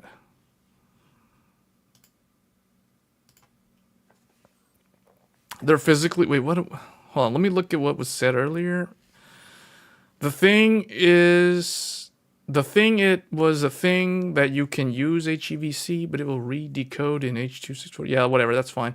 Since they are on, doesn't matter. Since they are on the 3700X, a 5700X or greater can easily be a drop-in upgrade. Yeah, I know, that's right. That's what actually would, yeah. Yeah, but I will upgrade to a 14700K anyway. So why are you going to upgrade to a 14700K when there's literally like way better CPUs coming out next year? I don't see the point in getting 14 gen. Yeah, I don't see the point in getting 14 gen either.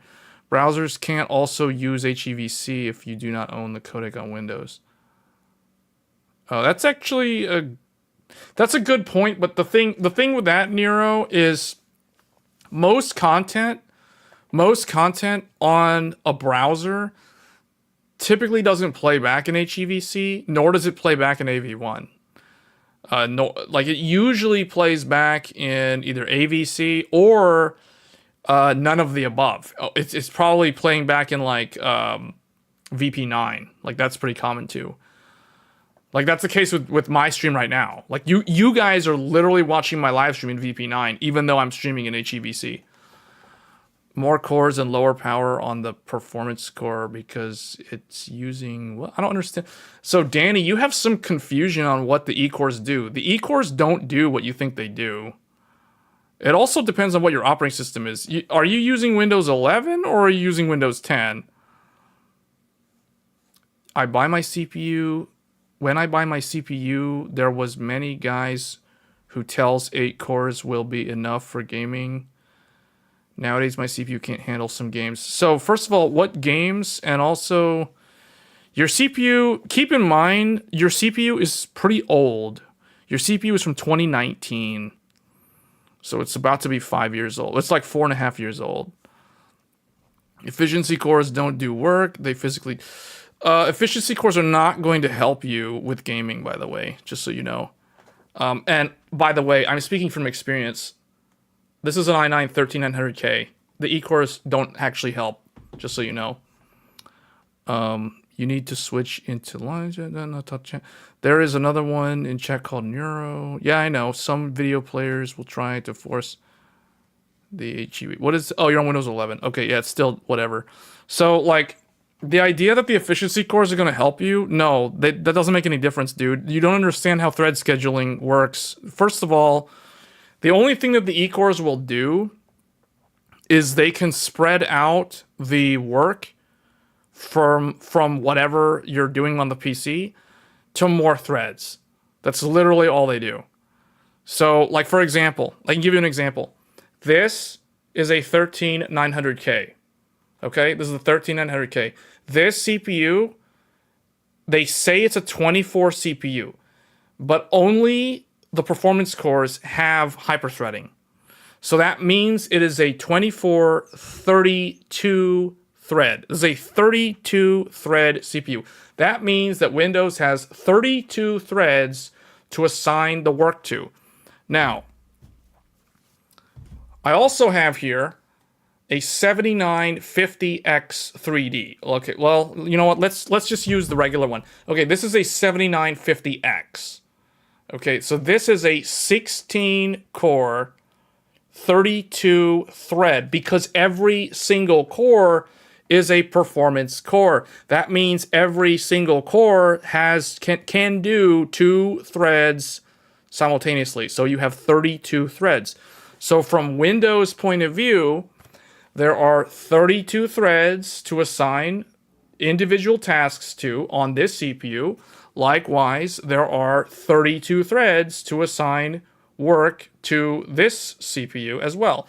So at the end of the day, both of these CPUs have 32 threads, so they're going to perform the very, very similar, if not the same, in terms of the multi-thread performance. So it doesn't really matter if you're E-cores or whatever. Like E-cores or hyper-threaded cores, at the end of the day, it's just another thread for the CPU to assign work if it's available. That's all it's going to do. So this idea that the cores... You mentioned Discord. No, like Discord is going to use like 1 core. That doesn't really matter. But you missed the point. Is the logic, is the 7th GPUs better to know how much power codec and game needs? So you have a laggy stream because you are probably setting something wrong. Like, you haven't told me all your settings. We've only gone through your encoder. You haven't told me what your bit rate is. You haven't told me what your keyframe interval is. I don't even know what resolution you're trying to stream at. So, and also I don't know the preset. So, what resolution, what bit rate, what keyframe interval. Keyframe interval should equal 2, by the way. And you should probably be streaming. I mean, it's going to depend on what resolution you're streaming at. I assume you're streaming at like 720p. Unless you're a Twitch partner, you should only be streaming at 720p. You should not be streaming at 1080p if you're not a Twitch partner, because you just don't have enough bit rate. So, yeah, but you need to tell me, like, what are all the settings that you're trying to stream at? Because for that PC, you should be streaming at 720p, either 30 frames per second or 60 frames per second at like 6 megabit per second or 5 megabits per second, or whatever the maximum that Twitch allows you to do. That's what I would do. You don't, like, Twitch doesn't allow you to stream, I think, are you a Twitch partner? I guess I should have asked you that in the beginning. Are you a Twitch partner? I guess that's the second question. Like, before you start telling me all the OBS settings, are you a Twitch partner? And if you're not a Twitch partner, are you a Twitch affiliate?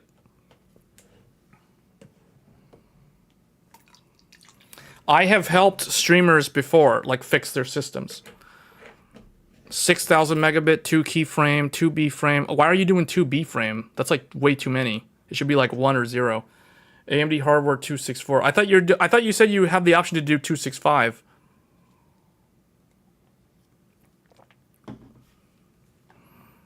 Okay, well, first of all, do not use 264. 264 is just straight up wrong, unless you're not allowed to use 265. Like I said, okay, the first, one more question I had for you.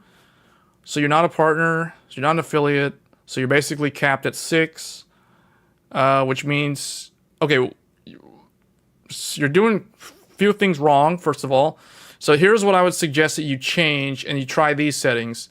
So if you're allowed to select H.265, this is the first change. Change to H.265. Do not use H.264. Regardless of what other people tell you, do not use H.264. Unless you have to, because Twitch, as far as I know, Twitch doesn't allow you to do 265. But if you're streaming to YouTube, you should definitely be streaming to 265. Nobody streams to YouTube in 264. Like, literally all the big streamers, all the big channels that stream on YouTube, they're either doing 265, if not AV1. No one streams to YouTube on AVC or H.264. So your H.264 is definitely, like, mistake number 1 for YouTube. Now, I don't know about Twitch because I've not streamed on Twitch in years. So I'm not exactly sure. You may have to use 264 on Twitch. But for YouTube, you should definitely be switching over to 265.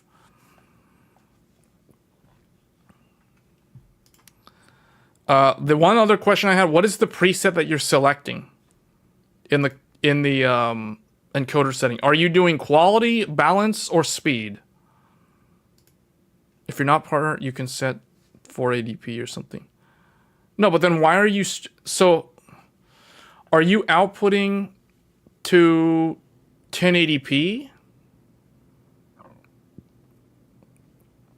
You should probably set your video canvas to 720p. You should set the output scaled resolution to 720p. You try all of them, like 264, 264. Video is small amount of lost frames and gaming is like crash. No, it should not be crashing. So fast, super fast, you try them all. Fast, super fast, that doesn't apply. That doesn't apply. You don't do fast, super fast when you're using HEVC. So you're doing like CPU encoding. Fast, super fast does not apply. We're not talking about fast, super fast, and very fast. You're talking about what you're talking about when you list fast, super fast. You're talking about CPU encoding. You're talking about X264. That is not what we're talking about. That is completely different. So those settings sound wrong. What was the recommended minimum bitrate for HEVC on RDNA again? I think it was like 5. Well, it depends on the resolution, Nero. Like the card itself can't set OBS power first. What? The card itself can't set OBS power first, then the game? No. That's not true. No, here, I'll tell you the settings.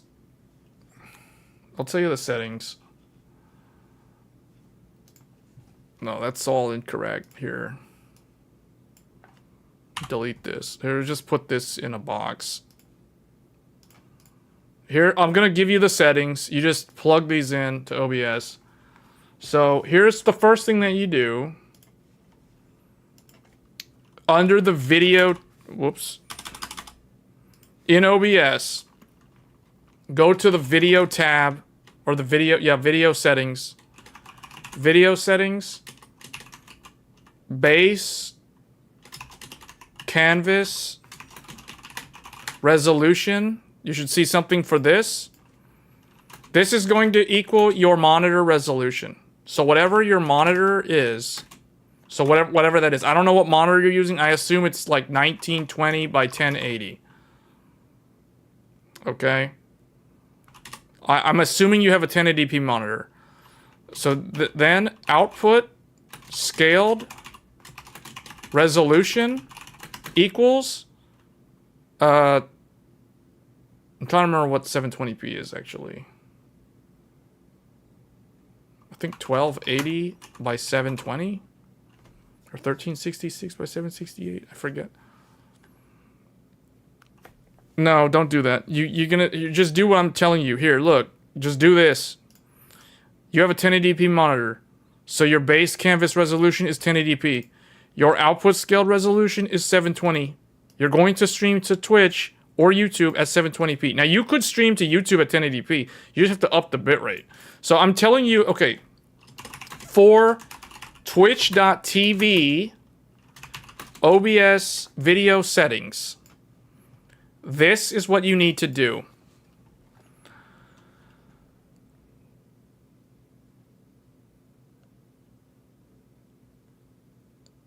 You're not going to do sharp. Wait, what?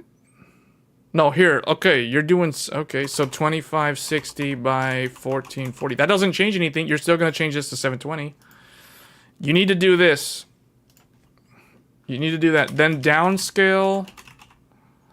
Downscale filter equals bicubic. Sharpen. Scaling. 16 samples. This is the setting. I'm telling you, like, literally what to put in the video settings. So you're supposed to be plugging these into OBS. Common FPS values equal. Now, the thing is, so you're not going to get a whole lot of,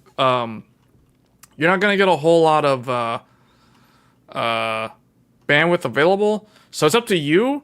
You could do 30 or you could do 60. Now, if you want to do 60 FPS output, do 60. If you want to do 30 and make it look better, no, you set it to bicubic. That's what the one you use. I mean, that's the one I'm literally using right now.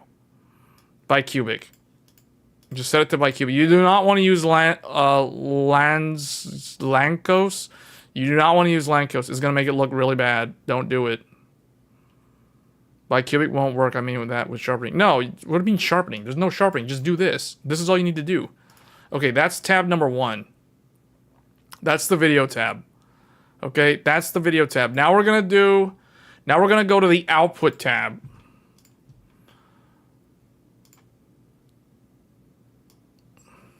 So now some of it's gonna be a repeat of what we did here. Okay. So this is going to be for twitch.tv. This is going to be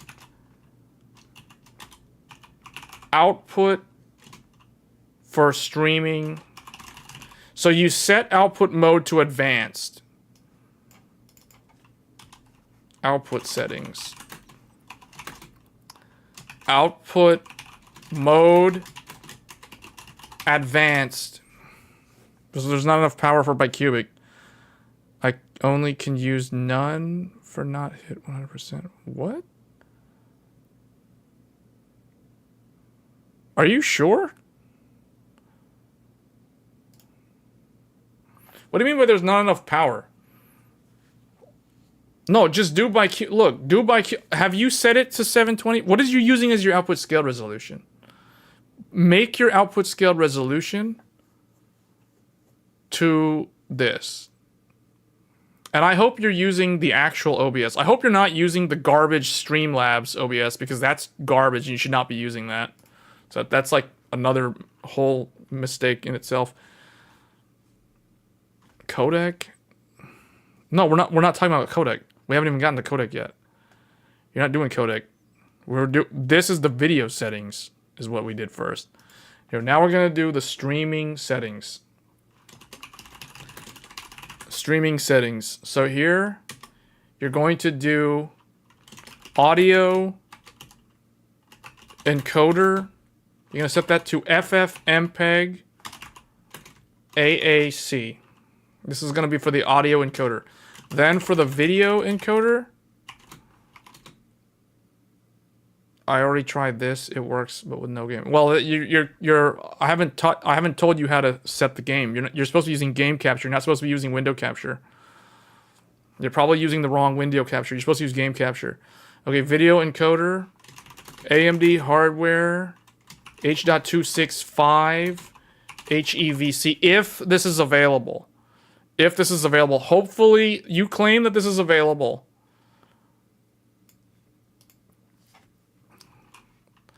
Okay, rescale. Output. None. Don't do it. No rescale. We are not doing a second pass. This should be literally unchecked. Unchecked. No. None. This should be nothing. Okay, that should be blank. Now the encoder settings. For the encoder settings, this is where it's going to get into like kind of what's down here. So now you're going to set rate control equals constant bit rate. Bit rate, I think you're allowed to do 6,000 kbps. I think that's the maximum. And then we're running out of space. Keyframe, I think you already know this. Keyframe interval equals 2 seconds. Preset equals balanced. Balanced.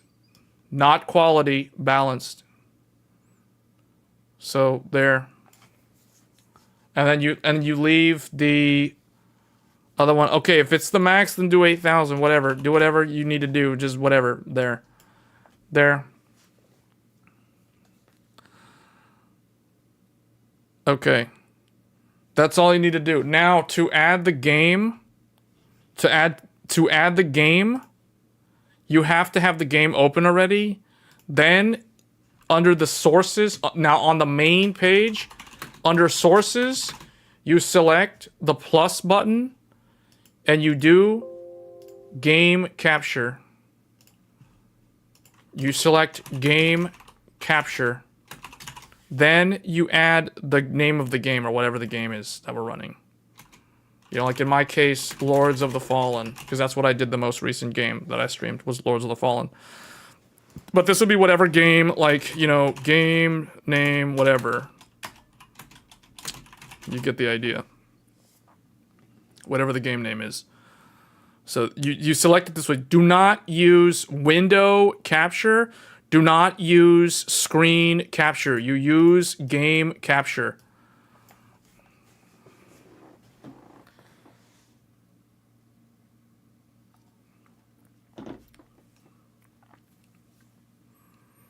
So just to review,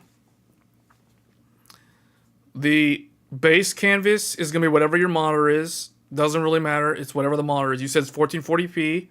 That's fine. Output scaled resolution should be 1280 by 720. Downscale filter bicubic. Common FPS value, you can do 60 or 30. It doesn't matter. 60 or 30. If you do 30, the stream will look a lot better. It will look a lot better. But if you want to have like 60 FPS, then do 60 frames per second. But it will not look as good because you're limited to the bitrate. That is the reason why I'm trying to... Yeah, that's fine. That's the reason why I'm trying to help you downscale to 720p. Because I know... Because my main question when I asked you if you're a Twitch partner or not is because I wanted to know if you have access to higher bitrate. And because you're not a Twitch partner, you're basically capped at 8 megabits per second, which means that you're much better off streaming at 720p or maybe even 480p if you want better image quality. So you can do 720p 60. It will look okay. In some games, it's still not going to be enough bitrate. So that's the reason why 720p 30 FPS actually will look significantly better, and it may look like a much higher quality stream if you stream at 30 frames per second 720p. So those are sort of tests that you can do, but these are kind of like the secret sauce settings, if you will, that, I mean, I've been using these settings for years. Bitrate is capped by 8K for all. No, it's not. No, it's not. Partners can go way higher, dude. Like, partners can go way, way higher. There's a reason why, like, the Twitch partners... There's a reason, like, let's put it this way. There's a reason why, like, big channels like Asmongold and those guys, and XQC, there's a reason why they can stream way, way higher. Even OBS tells you, no, man. I can tell you right now, I'm streaming at a much, much higher bitrate. Now, I'm streaming on YouTube, but I'm not streaming at 8,000, dude. I'm streaming at like 20K Mbps right now. So, or like 20 Mbps is what I'm doing right now. So, no, you can go way, way higher. But because you're a partner, Twitch won't let you, or because you're not a partner, Twitch will not let you. But yeah, the partners, no. The partners on Twitch, they can go way higher. They basically have like an uncapped bitrate. So that's how they're able to do like the 1080p 60 streams.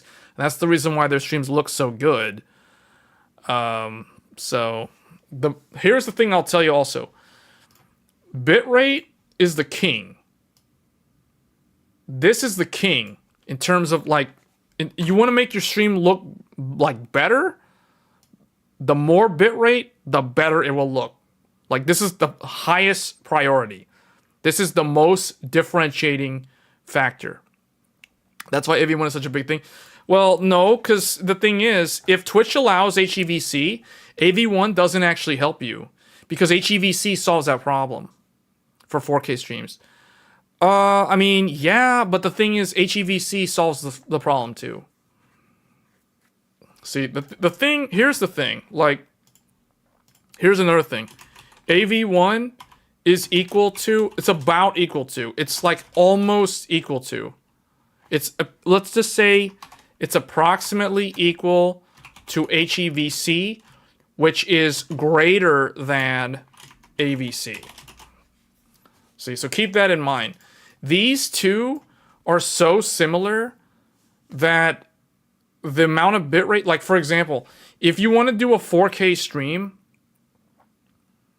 AV1 4K and HEVC 4K is almost identical.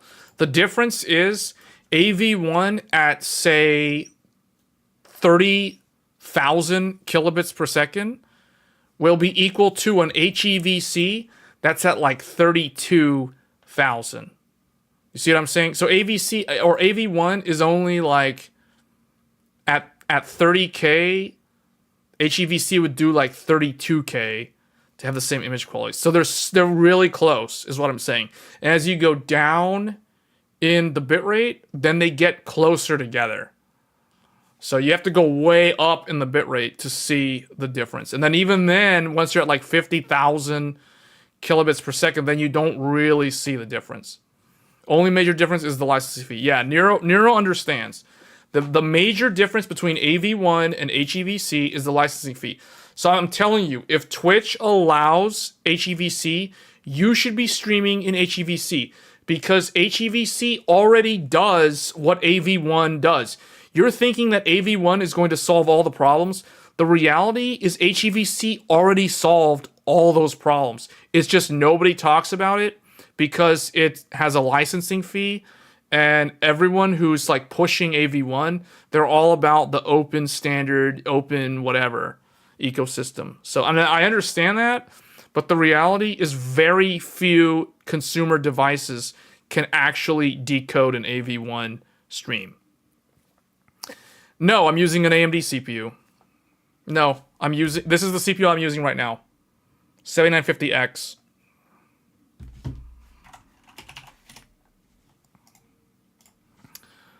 I mean, I can show you right now the system. Here. What do I want to do? Where's my window? Window.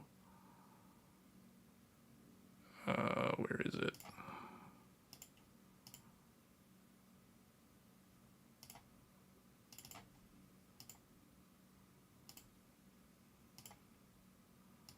Right here.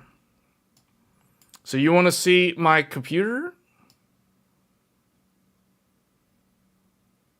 Here's the computer. AMD Ryzen 9 7950X 16 core 32 thread. Well, it's like really big, so I'll have to probably zoom out again or something. Here, let me just how did I make this like this anyway? How did I make this so big? That is an all AMD system he's on? Yeah. But anyway, you can see, like, this is what I'm using. So, and here's the GPU, if you want to see the GPU. GPU, AMD Radeon RX 7900 XTX. 24 gigabytes of video memory. You can see down here at the bottom, we have 20 gigabytes of video memory. If we want to see the encoding happening, we go right there. Here, look, check it out. Bam, right there. There you go. Video codec 1, HEVC. Video codec 0, AV1. So I am actually not streaming in AV1. I'm streaming in HEVC.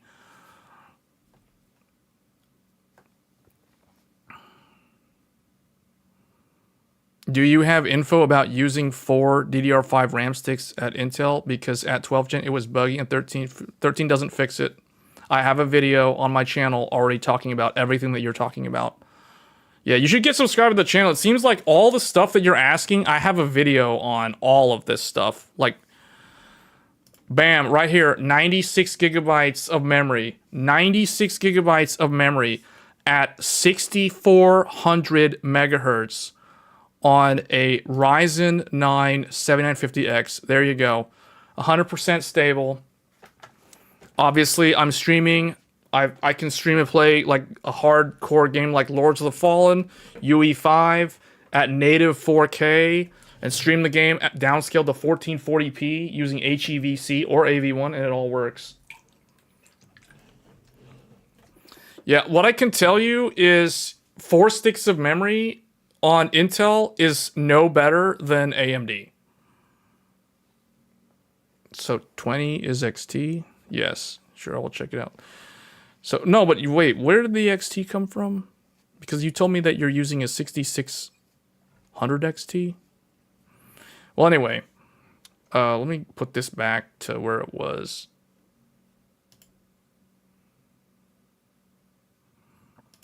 We were doing the part thing. Put this back.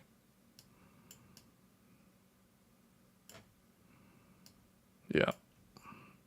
Okay, what I can tell you, like, check out, Check out the video I did for Intel. Like, basically, here's the thing. I tested Intel 13900K with 128 gigabytes of memory. 128 gigabytes of memory. I'll tell you right now, I'll give you the results, but I strongly suggest that you watch the videos on both the AMD and the Intel system, because I did both. Basically, they both behave exactly the same with 4 sticks of dual channel. So, man, I keep forgetting to change that back so you guys can't see it. Hold on. Okay, the color's wrong.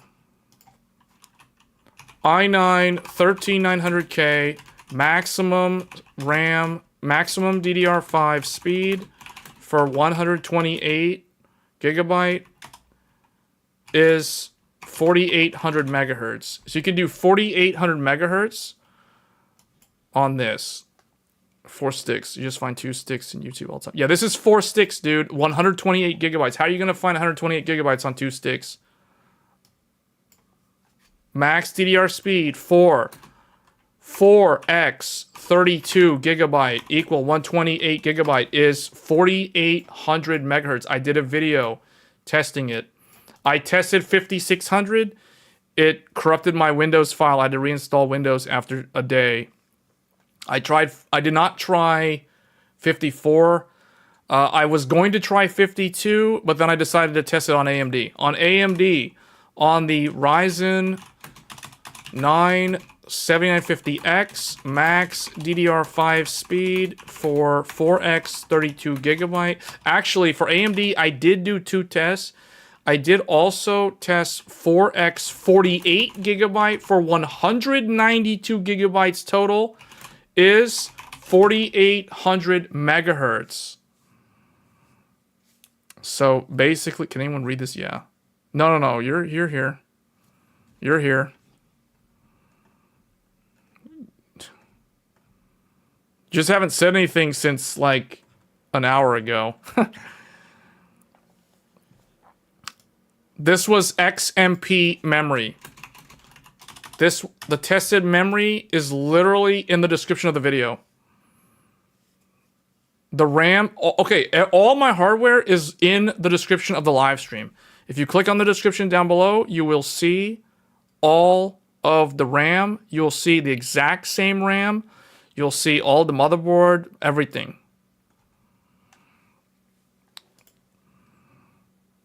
YouTube is strange sometimes. Yeah, Intel was running with errors, and that's why I had to reinstall Windows. But this is what I was able to get. So basically what I'm telling you is if you want to run 4 sticks of memory on like dual rank 4 sticks of memory, you're going to be maxed at like 4800 megahertz. You can probably do like 5000 or 5200. 5000 will not boot. It might cause you to crash in games and stuff like that. So no, this is kind of the max. So Threadripper will be interesting. Like Threadripper, what is it, the 79, does anybody know the number? Was it 7980X or 7960X? I forgot the number. The 24 core, 48 thread. I think it's the 7950X. Is that what it's called? Can anybody double check that for me? Threadripper 79 70X. Well, anyway. Hold on. There's I found this one. The Threadripper 7970X. This one is a 32 core. We'll just go with this one then. Well, actually, yeah, that's right. But we'll just up it to this one. This one is a 32 core, 64 thread. 24 core is 60, 80 is 64 core. No, it's double. It's double. You take the core and you multiply it by 2 to get the thread count on the Threadripper. Every core on Threadripper has SMT, so they all do two. Same thing with Ryzen. Every core on the Ryzen does 2 threads per core. So this is basically 16 core, 32 thread. This is like twice.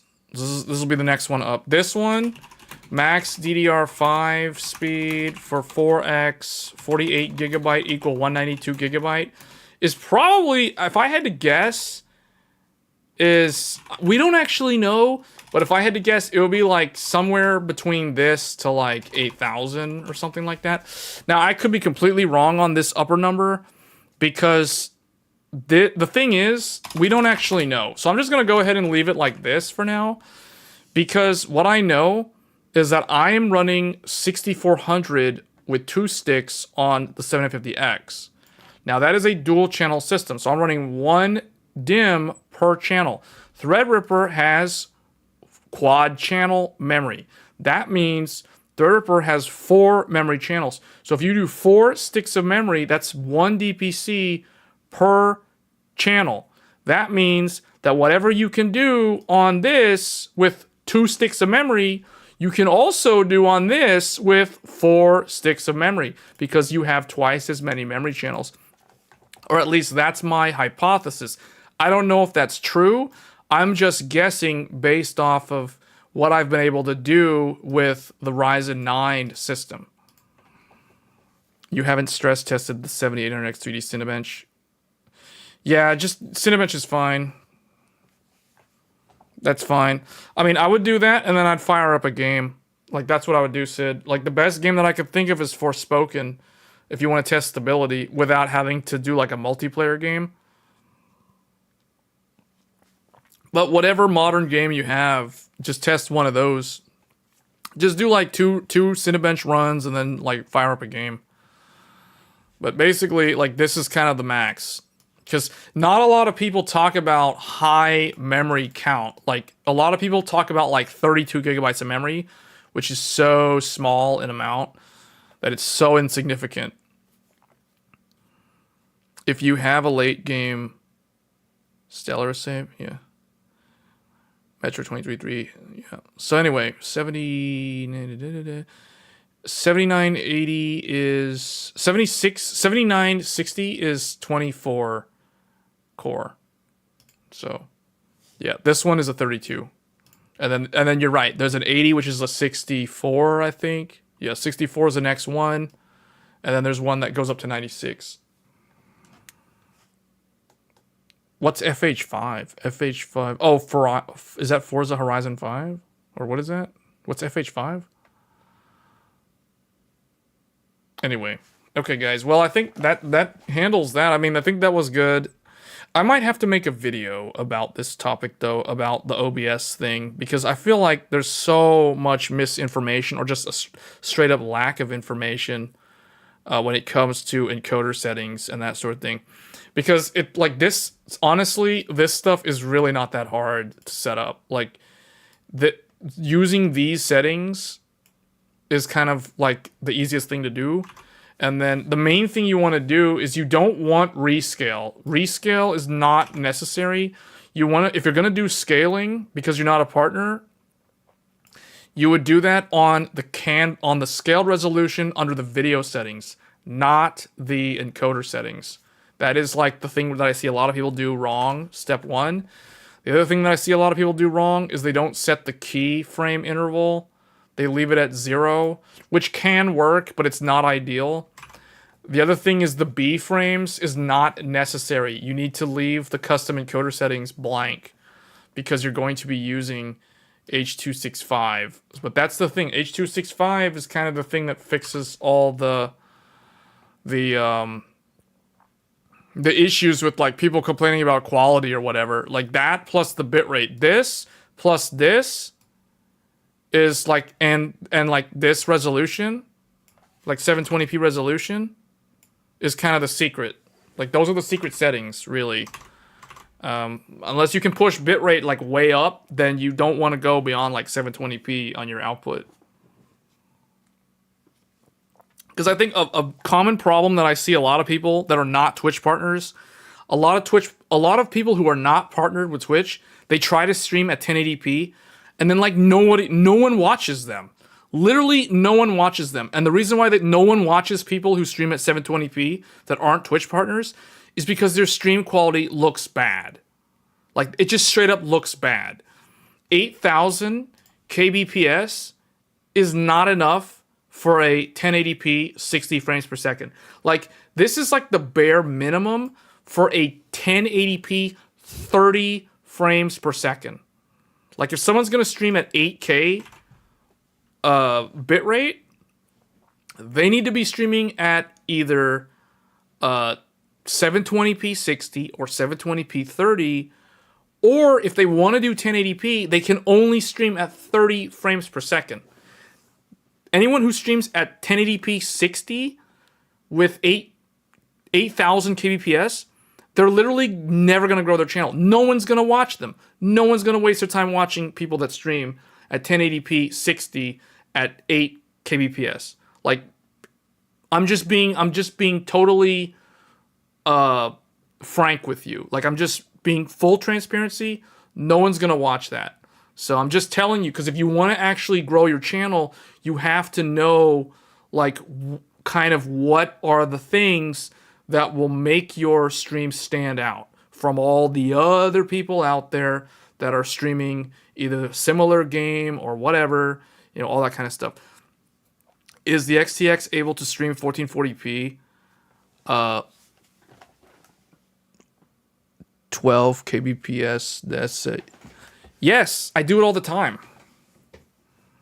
I stream at 1440p 60.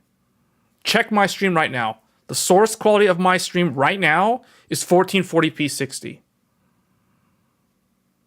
I literally always stream at 1440p 60. And I am downscaling from 4K. So my settings are not these. So the difference is I'm actually streaming at... so my base canvas resolution is 3840 by 2160. And my output scaled resolution is 2560 by 1440. The CPU doesn't do anything, dude. Everything's done on the GPU.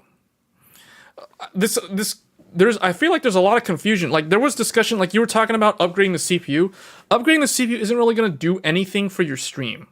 Like, it's literally going to do absolutely nothing for your stream. Like, it's not going to do anything. I showed you my CPU. My CPU was barely doing anything. Like, my CPU is sitting here. Like, okay, you want to see my CPU again? It's literally sitting at 4% utilization while streaming at 1440p 60. Okay? His game lags, maybe CPU related as well. It could be. I don't know what all... Like, I don't know how the game is... Like, how you're doing the game stream. Okay, that's one thing that I don't know. Like, I don't know, for example... Here, let me... how should I do this? Well, hold on. Do I have... let's see. What do I want to do here?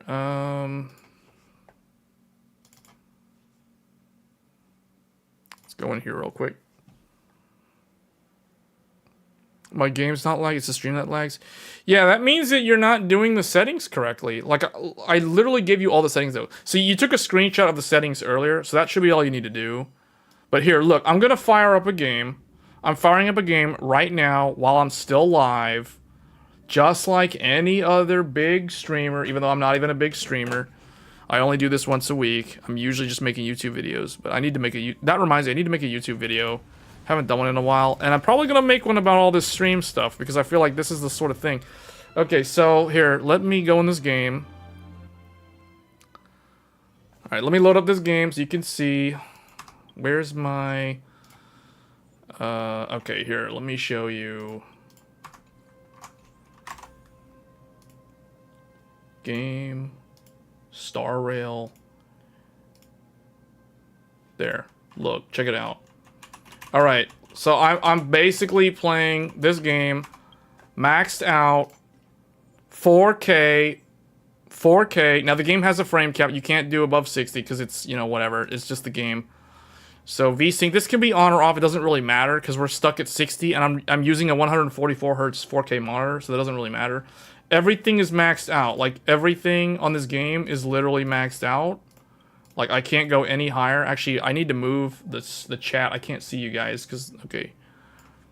All right, see. So basically, the whole point is basically everything is max. 4K, native resolution, no upscaling, none of that stuff. 100% 4K.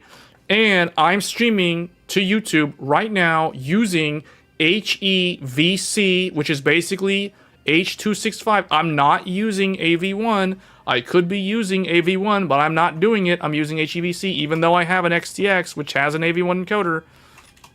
I'll probably do a video showing all that stuff. But basically, it's exactly the same. Like, if I wanted to go to AV1, I could go to AV1. If I want to do HEVC, I just stay on HEVC. Now, I'll tell you, the reason why I'm using HEVC is because if I were to swap my GPU for a different one, like for example, I make a lot of videos sometimes doing GPU comparisons. I recently did a review on a 7800 XT that somebody, one of my subscribers actually was kind enough to loan to me so I could actually borrow it so I could make a YouTube video about it. So I did a bunch of videos on it. I did like 5 videos. But the point is, sometimes I will test different graphics cards. And oftentimes I will leave that graphics card in my PC. And if I'm using an older graphics card, like for example, a 3090 Ti or a 6900 XT, if I use one of those, I cannot use AV1. But I can use HEVC. So I leave OBS on HEVC because it doesn't mess up my settings every time I change my GPU, if that makes sense. So you can see, like, I'm literally playing the game at 60 frames per second, 4K native, max settings, and then I'm streaming, downscaling in OBS to 1440p, 60 frames per second. You can see the visual quality. You can see how the game actually looks, how sharp the image is, no lag, nothing. And here, let me show you another thing. You wanted to see my CPU. So let me show you my CPU. Where is that task manager again? So look, bam, there's a CPU. CPU is literally sitting at 7%, 6% utilization. I have a game running that has a whole bunch of DRM, de novo, anti-cheat, blah, blah, blah, all this stuff in here because it's a live service game. All that stuff's running.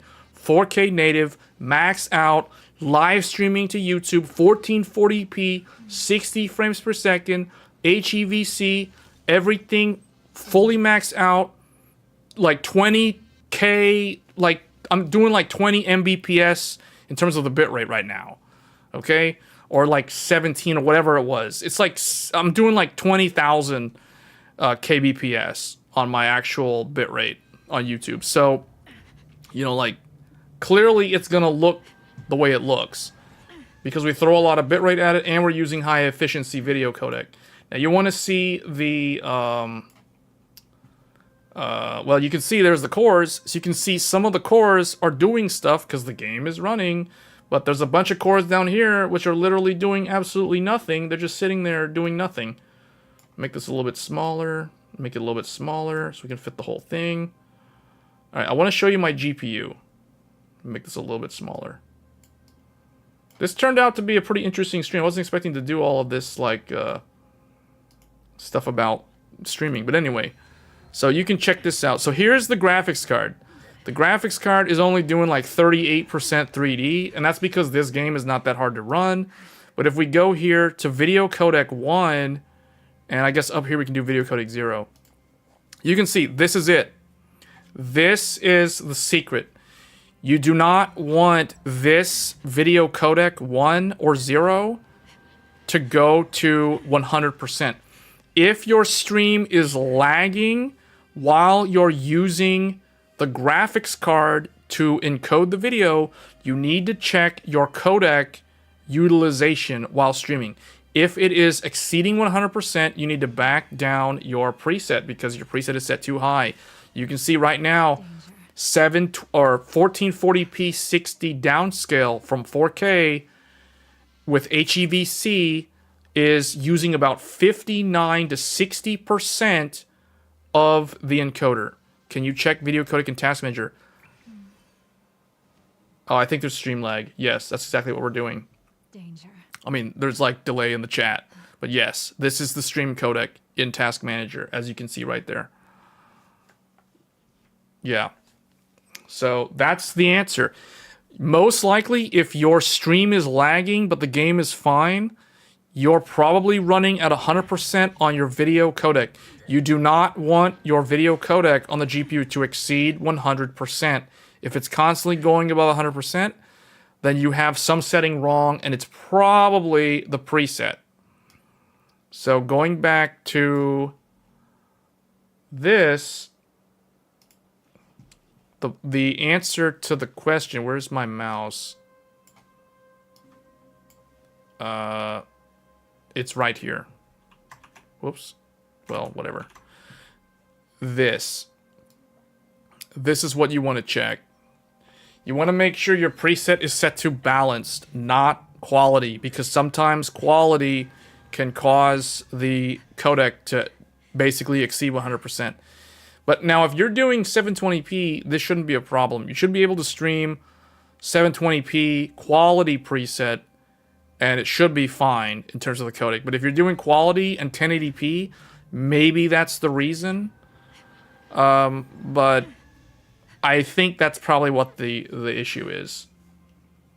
Or some combination of that, and you're probably using like window capture or something instead of game capture. But anyway, those are all the settings, so that's kind of all that's needed. And this is the sort of stuff that you'll never find from like other YouTubers, other streamers. They're not really gonna like explain this in this sort of depth. So if you want to know more about this in future topics, feel free to subscribe to the channel. I tell it I have 100% with small setting like this and playback in 1080p video on YouTube or play a game. So you've got like some other, there's probably some kind of software stuff that's conflicting or eating up GPU cycles or something going on there. So I'm not exactly sure. Without having the system in front of me or without having some kind of like troubleshooting session open to see it, I wouldn't be able to see. But basically, like all the settings, there's no speedy. There's none of that stuff. You're not doing, none of that stuff exists for GPU encoding. Speed, you're talking about fast, very fast, faster, super fast, all that stuff. That is not GPU encoding. That is X264, and that is CPU encoding. If I were going to do that, my CPU would be much, much higher in terms of its utilization. So I like my 16P cores that can each do 2 threads for 32 threads.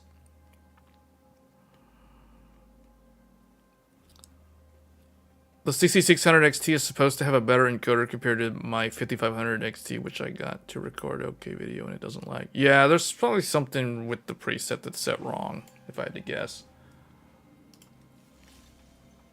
Danger. Anyway.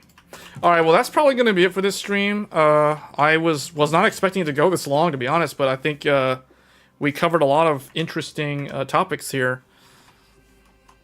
So, but yeah, Danny, definitely, if you're not, I think I recognize your name from like a while back, so you might already be subscribed to the channel. But if you want more like tips or tricks or whatever, or help with like your setup, you can join the Discord for the channel. But if you want to know when the videos go live, definitely subscribe to the channel. This was a fun one. Yeah, we did a lot of stuff on this one. I'm gonna have to figure out the timestamps on it later. What test for Cinebench? Multi-core. Do the multi-core test, Sid. That's the one that I would do for Cinebench. Single core is kind of like pointless, but I mean, you can do that one if you do. It's not going to stress the system, though. Like, multi-thread's the only one that's going to stress the system. All right, guys. Well, I got to get out of here. I appreciate everybody for tuning in for the weekly live stream. And if you're new to the channel and you like this sort of in-depth coverage that you don't really find in a lot of other places, especially the troubleshooting aspect and helping people with like their systems, that sort of thing, get subscribed to the channel. It does help me out. And I will catch you guys in the next one. Take care.